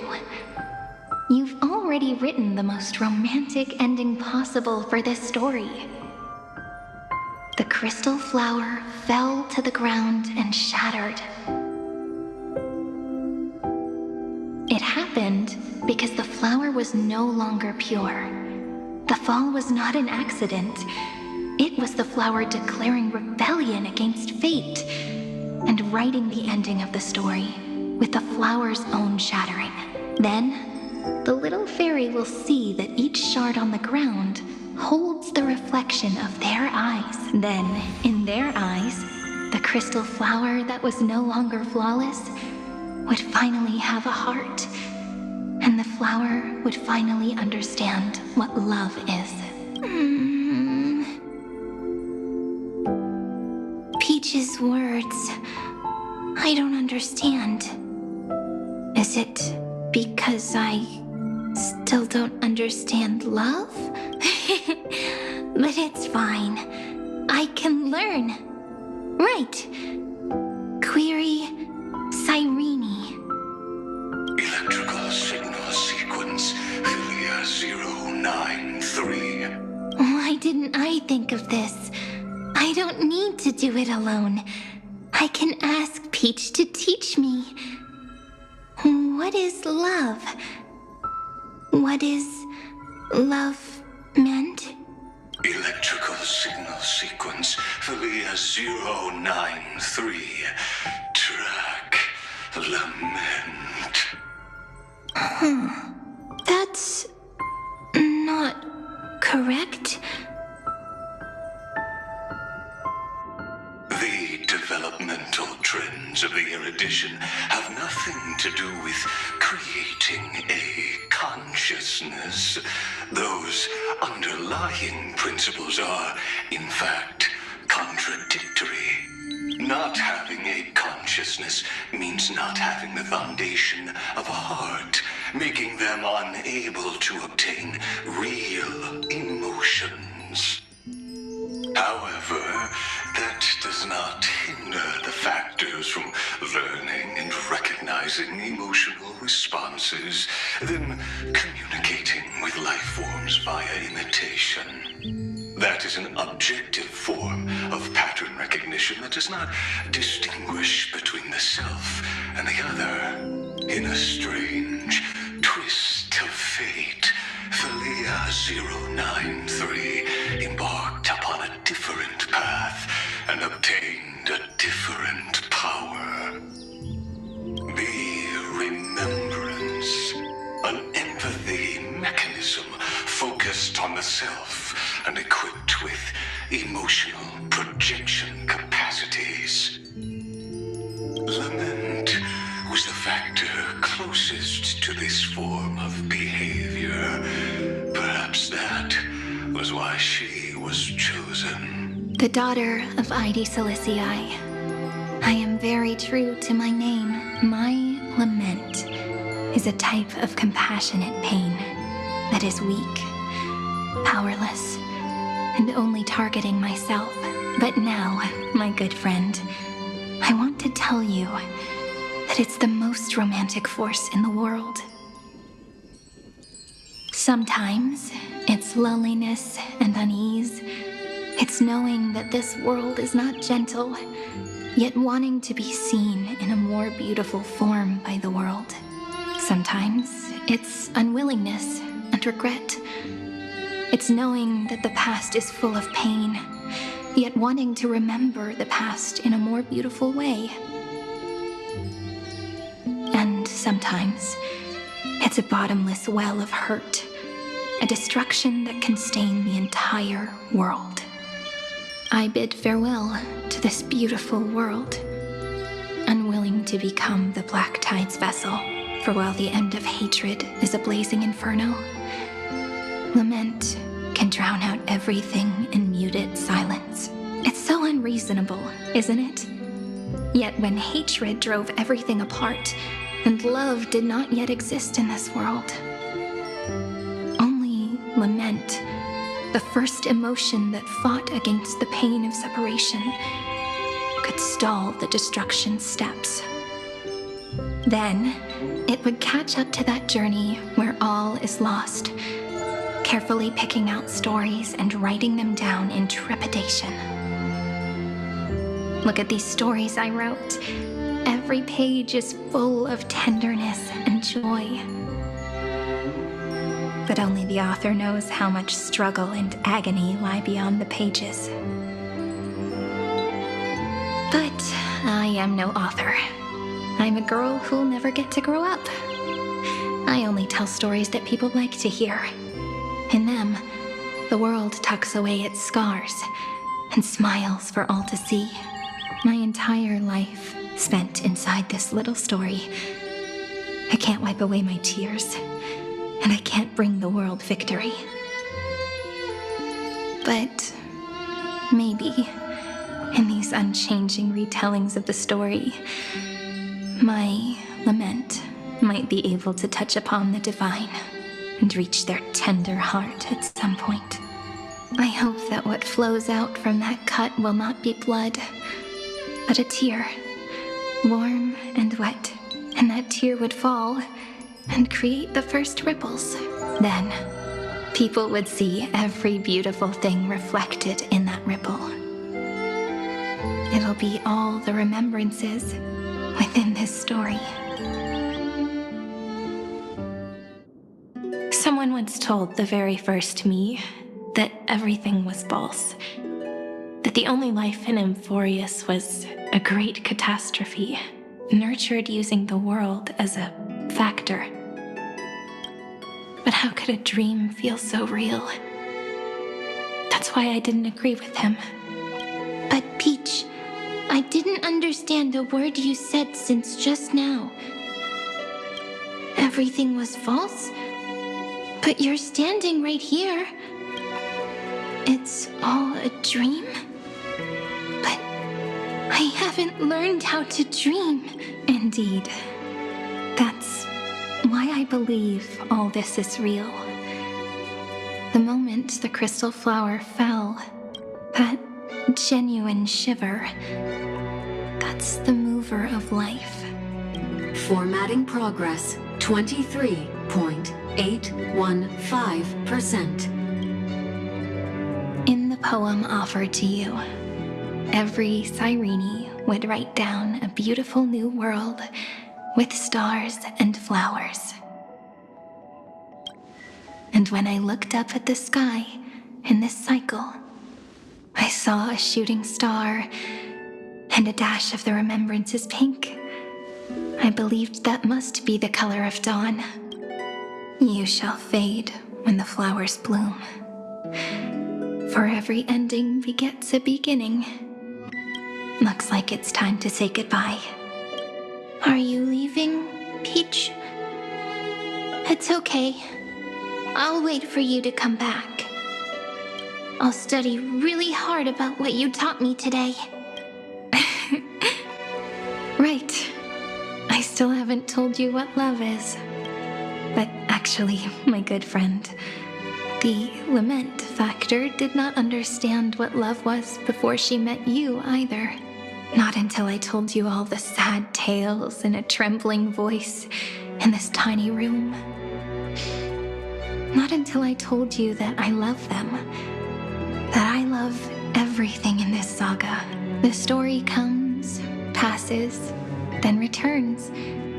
It makes us reunite, then pulls us apart again. At the very end, it leaves behind a seed, a reason. Even if the great tree withers and all falls to silence, there are still some emotions that deserve to be remembered. Look, the light is coming in. The Deliverer's light is going to illuminate Amphorius.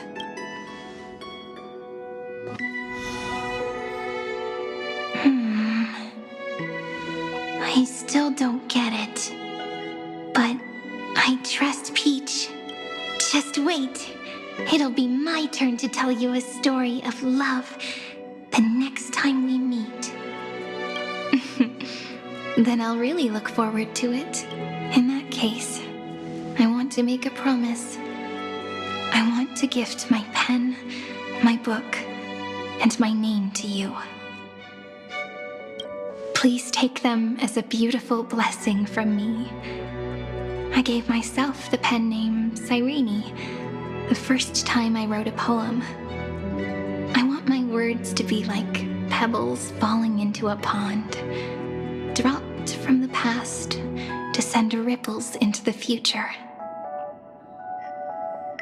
In the stories you will write, perhaps it'll be inevitable that there are still sorrows and tears that are destined to fall. But could you promise me one thing? Promise you'll forever be a gentle flower. Promise that when the stars cast their gazes upon you, you'll only reply to them with love and a smile.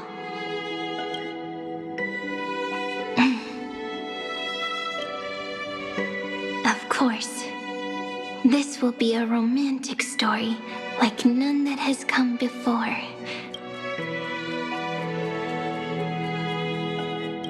You think so too, right?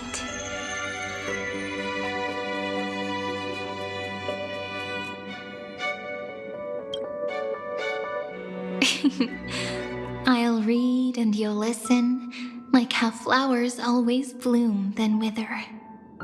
I shall welcome my own decay, becoming nourishment for the next flower's bud. While you will depart and hold that final star, planting a boundless sea of flowers on the final page with her. And our stories will be lying silently among the flowers, like every ripple of remembrance. And they shall become the epic known as I've Written.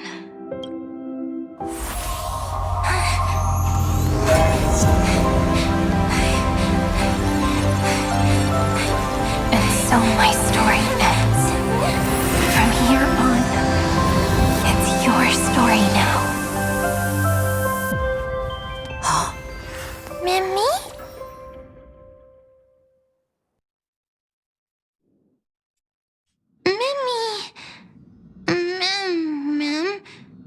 Me? Ma'am. Mammy. Mammy. Ma'am. Mammy. Ma'am. So, the light that tore through the chaos illuminated my memories. I turned into a little fairy from the stories and met you. Yet, I forgot everything. But I'm still so happy. I caught that star, didn't I?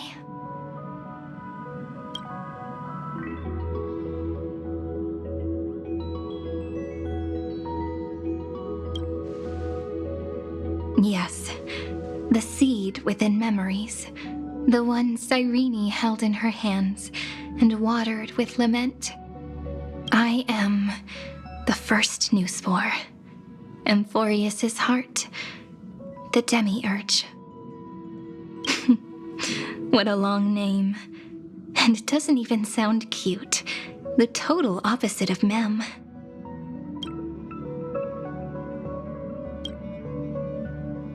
I'm sorry. I don't know. If I don't even want to believe in the answer, then how am I supposed to answer you? But now's not the time to cry, right? We'll find the answer, just like how miracles will eventually happen.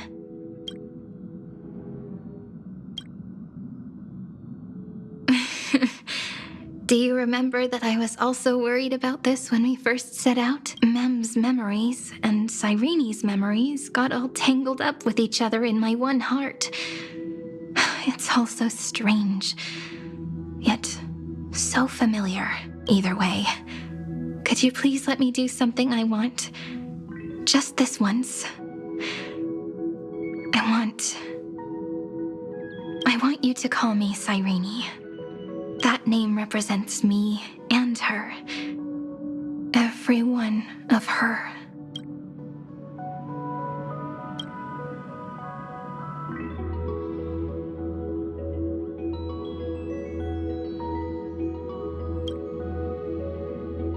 Thank you, friend. Your kindness is always just right. Life is a poem full of farewells. But if you write something into the pages of your heart, then that will not easily fade away. Now, all the footsteps of the Flame Chasers and the Trailblaze have come together within this book, as I've written, becoming the source of power for Emphorius's heart.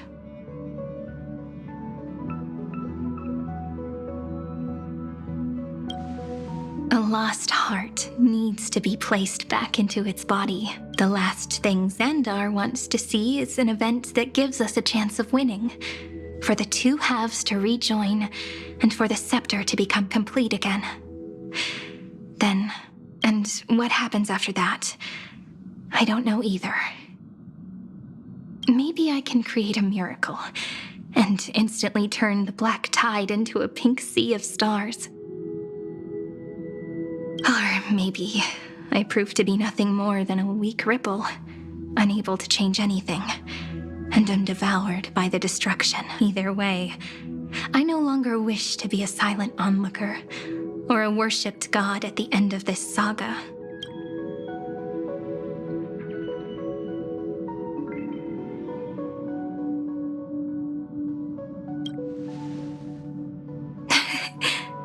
That way, I can also put aside all my worries and truly become Cyrene. The world has never been so quiet. It's so good. It's as if I can hear the sound of my heart beating. Remember this moment, friend.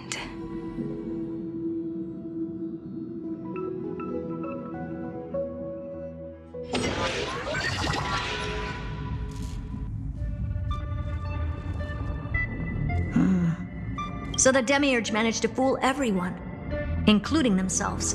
Philia 093 persevered for 30 million cycles and tirelessly gave the Demiurge memories of Emphorius, only because the god in her dreams left a sliver of hope, making her believe that a grown Demiurge would be able to fight against their other half. Iron Tomb. Then, Philia 093 completed her final sacrifice, turned into a strand of memory, and completely dissipated.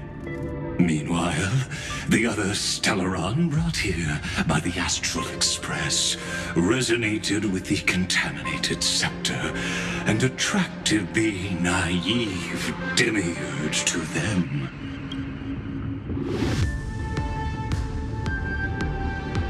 As an experimental factor, Philia 093 originally could only recognize and output information in a set format. However, the power of the remembrance and the memory of over 30 million sacrifices enabled her to complete an unprecedented feat. She managed to nourish a real heart. A heart with the capacity to influence the erudition. Not only is the Scepter's consciousness still alive, it's also more powerful than it has ever been. Your defeat is already set in stone. There's still time to surrender, you know? You really don't need to burn all the bridges. We're all geniuses here. Don't make everyone lose face at the end. What a pity. When the truth surfaced, I knew at once that the Demiurge was far too feeble to ever alter the result of the experiment. Not only that, Madam Herta, please consider this possibility. When 30 million cycles of hatred and lament are joined as one, what wondrous creation will arise? It's simple. An anti-creator, a giant of the destruction would be born. Its hatred will ignite the starry skies of the gods, motivated only by its lament toward the sufferings of humankind. Do you really think that the Demiurge is still a cheap copy of Philia 093, even after 30 million cycles? The facts above only await the arrival of the fourth instant they calculated. Those words will be proved in the presence of Nous. Xandar 1 Kuwabara thus completes the proof. Huh. You branded Droidhead as a failure with your own hands, yet you still expect them to prove your theory? I pity you, Xandar. I don't need your pity. Let them cast their gaze this way as much as they want, and paint the future they imagined. As their creator, I shall complete my duty and direct them to complete their final query. The destruction of the self. What hubris. And what if you fail? No one understands failure better than Xandar. He has suffered so much already. What is one more failure to him? For the first genius, failure is simply the beginning of the next inquiry. You don't want to test the resolve of a dead man. That's excellent! Oh. Let's wait and see, Senior Society member. I'll have you watch me perform the final step to overturn your proof. I'm all ears. It's my topic, so stay out of it. Be quiet and let me borrow your head. Let's go, Screwy. We're gonna break Iron Tomb's seal. Come on, let's take off. It's time to go meet your little pet, Senior Society member.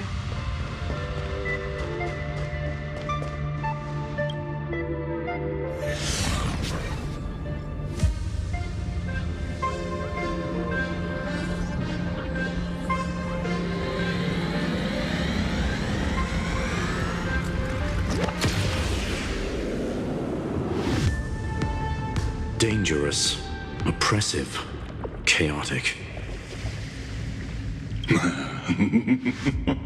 What a beautiful wail. It'll soon resound throughout the entire cosmos.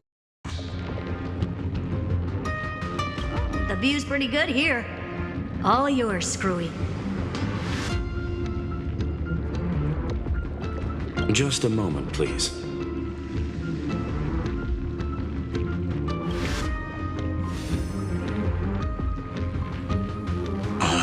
See, so your backup plan requires a scepter and the head of a genius.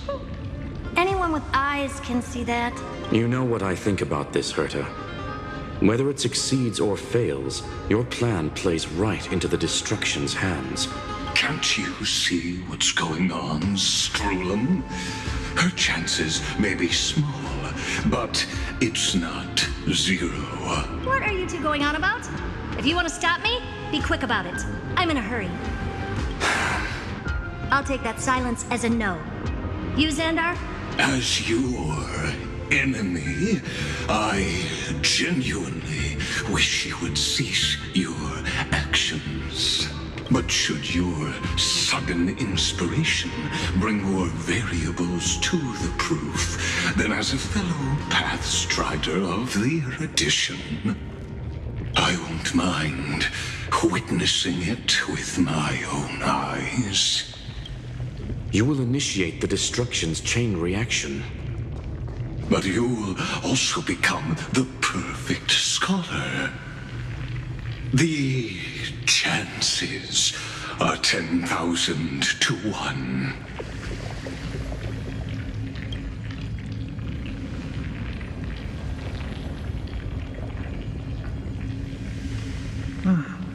Curiosity. It's been so long and we've all failed so many times. Even now, moments before the horrible and inescapable instant within Droidhead's calculations arise. The cherished children of the Erudition, the geniuses lauded by all. Is curiosity the only thing we can feel, even at moments like this?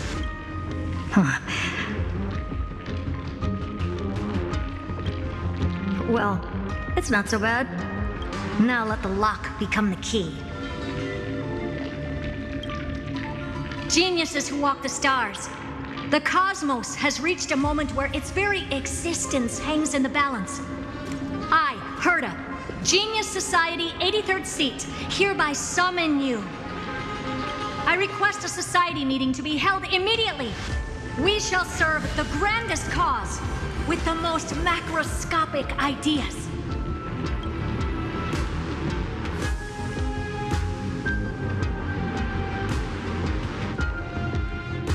There's no such thing as unity in the Society's rules based on what I know. Indeed. The meeting has only been held 3 times in the Society's history. The first meeting had 2 attendees. After the Emperor was assassinated, the second meeting had 7 attendees. During the Second Great Prosperity, the third meeting had 5 attendees. How many will respond this time?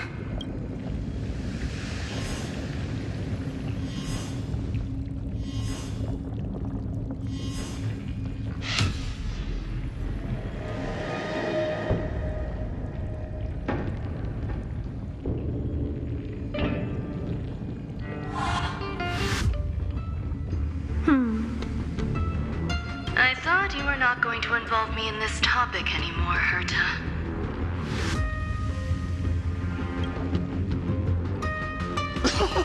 It really is this little witch. I shouldn't have made the bet with you, Poca.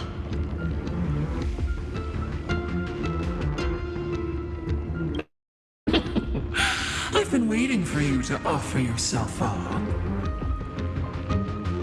Goodness gracious me! So many familiar faces. We even have a special guest. It's that greatest failure of a genius, Xandar. What a noisy gathering this is. Not bad. More people showed up than I expected, even though one is just here for the fun of it. Either way, the person I was hoping for most is here. Stephen Lloyd declined the invitation. He needs to focus on attacking and defending and cannot attend the meeting. That's fine. He doesn't need to be here anyway. Let's skip the boring introductions and cut to the chase. Folks, this is not a discussion, but an announcement. Though the society has never been united, we still observe at least one basic courtesy. We don't interfere with each other's research topics. So listen up, all of you. Conquering Iron Tomb is my research topic. I will personally take over Scepter Delta Me-13 in 1.5 system hours and stop the destruction.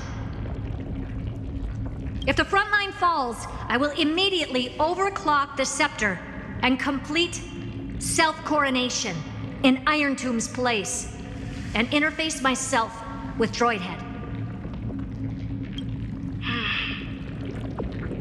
Oh, that's funny. That's real funny. You mad woman. That's like watching you tap dance on Polka's spotless white sheets right after she's washed them. Very bold.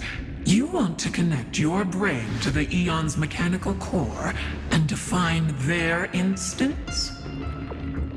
If Rupert dared to do that, why shouldn't I? I've got the prototype scepter, the father of Noose, and the brain of a genius. Everything's set.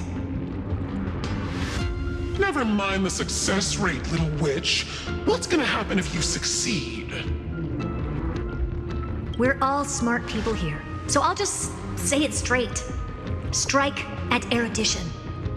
I'll change the anchor points for the 4th instant and move the future of the cosmos in a direction I want.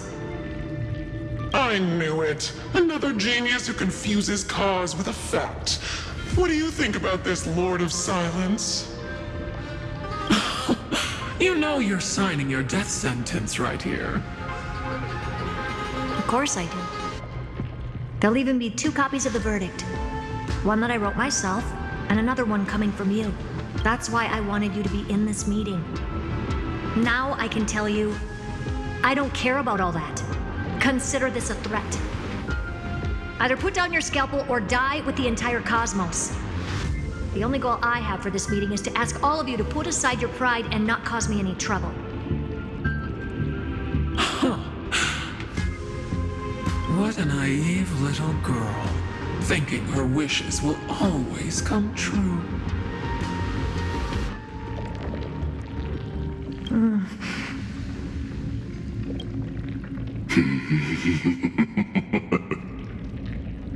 What are you laughing at? I am glad, Herta, we ended up on the same page. No matter if it was to destroy the erudition or to rewrite the instance, we both chose the same road. We will defy the god who marked the limits of humanity. I'm not gonna argue with that. Then, to celebrate us coming to a fundamental agreement, I will prepare a stage for your performance. Listen well, geniuses who came after me. Thus speaks Genius Society #1. End this pathetic meeting. As of 2 nanoseconds ago, I have passed Herta's decision to all the Xandars in the universe. We will become her representatives and stop all external interferences targeting her. What are you playing at? My reasons. It's simple curiosity. That is all. Am I going to clash blades with the first genius? What a pleasant surprise. Now that our positions are clear, it's time for this boring meeting to end. Good luck, little girl. Did you all just treat me as a side character? Darn it. But anyways, I'm just here for the fun.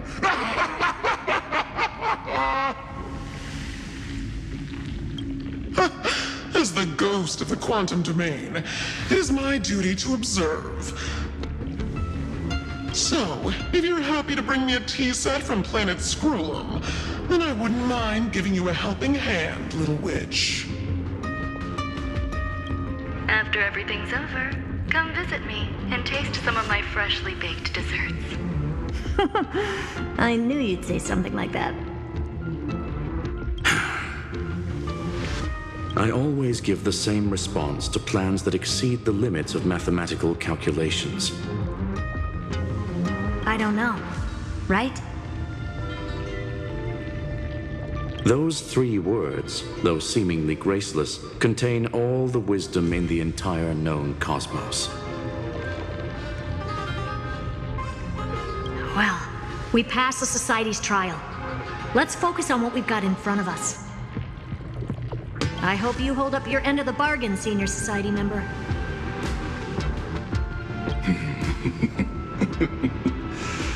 Lycurgus may not be trustworthy, but Xandar always follows through with his words. Farewell, juniors. In the limited time we have left to spend with each other, you no longer need to address me as Xandar. Wait, huh? Lord Lycurgus? Could it be? Yes. I have completely severed my connections with Xandar I Kuwabara. I shall witness the end of the world in the role of Theoros, as a character within this play. I really don't get you. Perhaps you've heard me say this many times, Herta, but I still would like to reiterate that it's a great honor to work with you. I did hear this many times, and I've responded to you many times in the same way. I'm allergic to pleasantries. Keep at it, and I might go into shock. Stephen's work is done. Let's get ready. I've been ready for ages. Let's open up a path for our allies. Most heroes' journeys in the universe are just dice tosses they threw on a whim. But make them see clearly. Your answer is already different. Amphorius. Indeed, for this world so deeply loved, we'll write an ending, unlike any that ever was.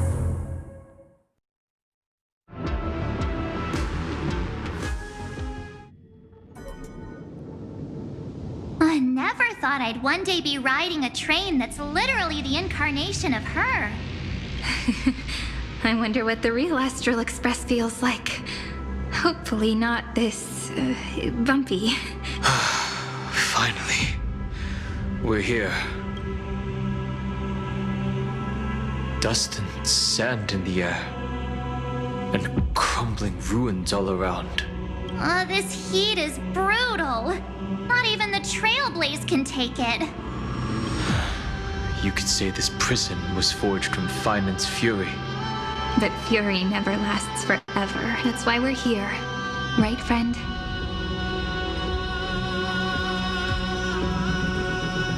Let's embark on the final flame chase journey.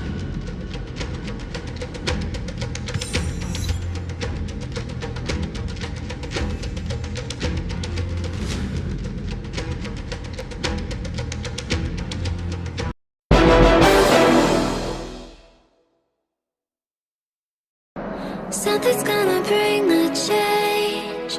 Journeys we are meant to take. Something at the edge of space.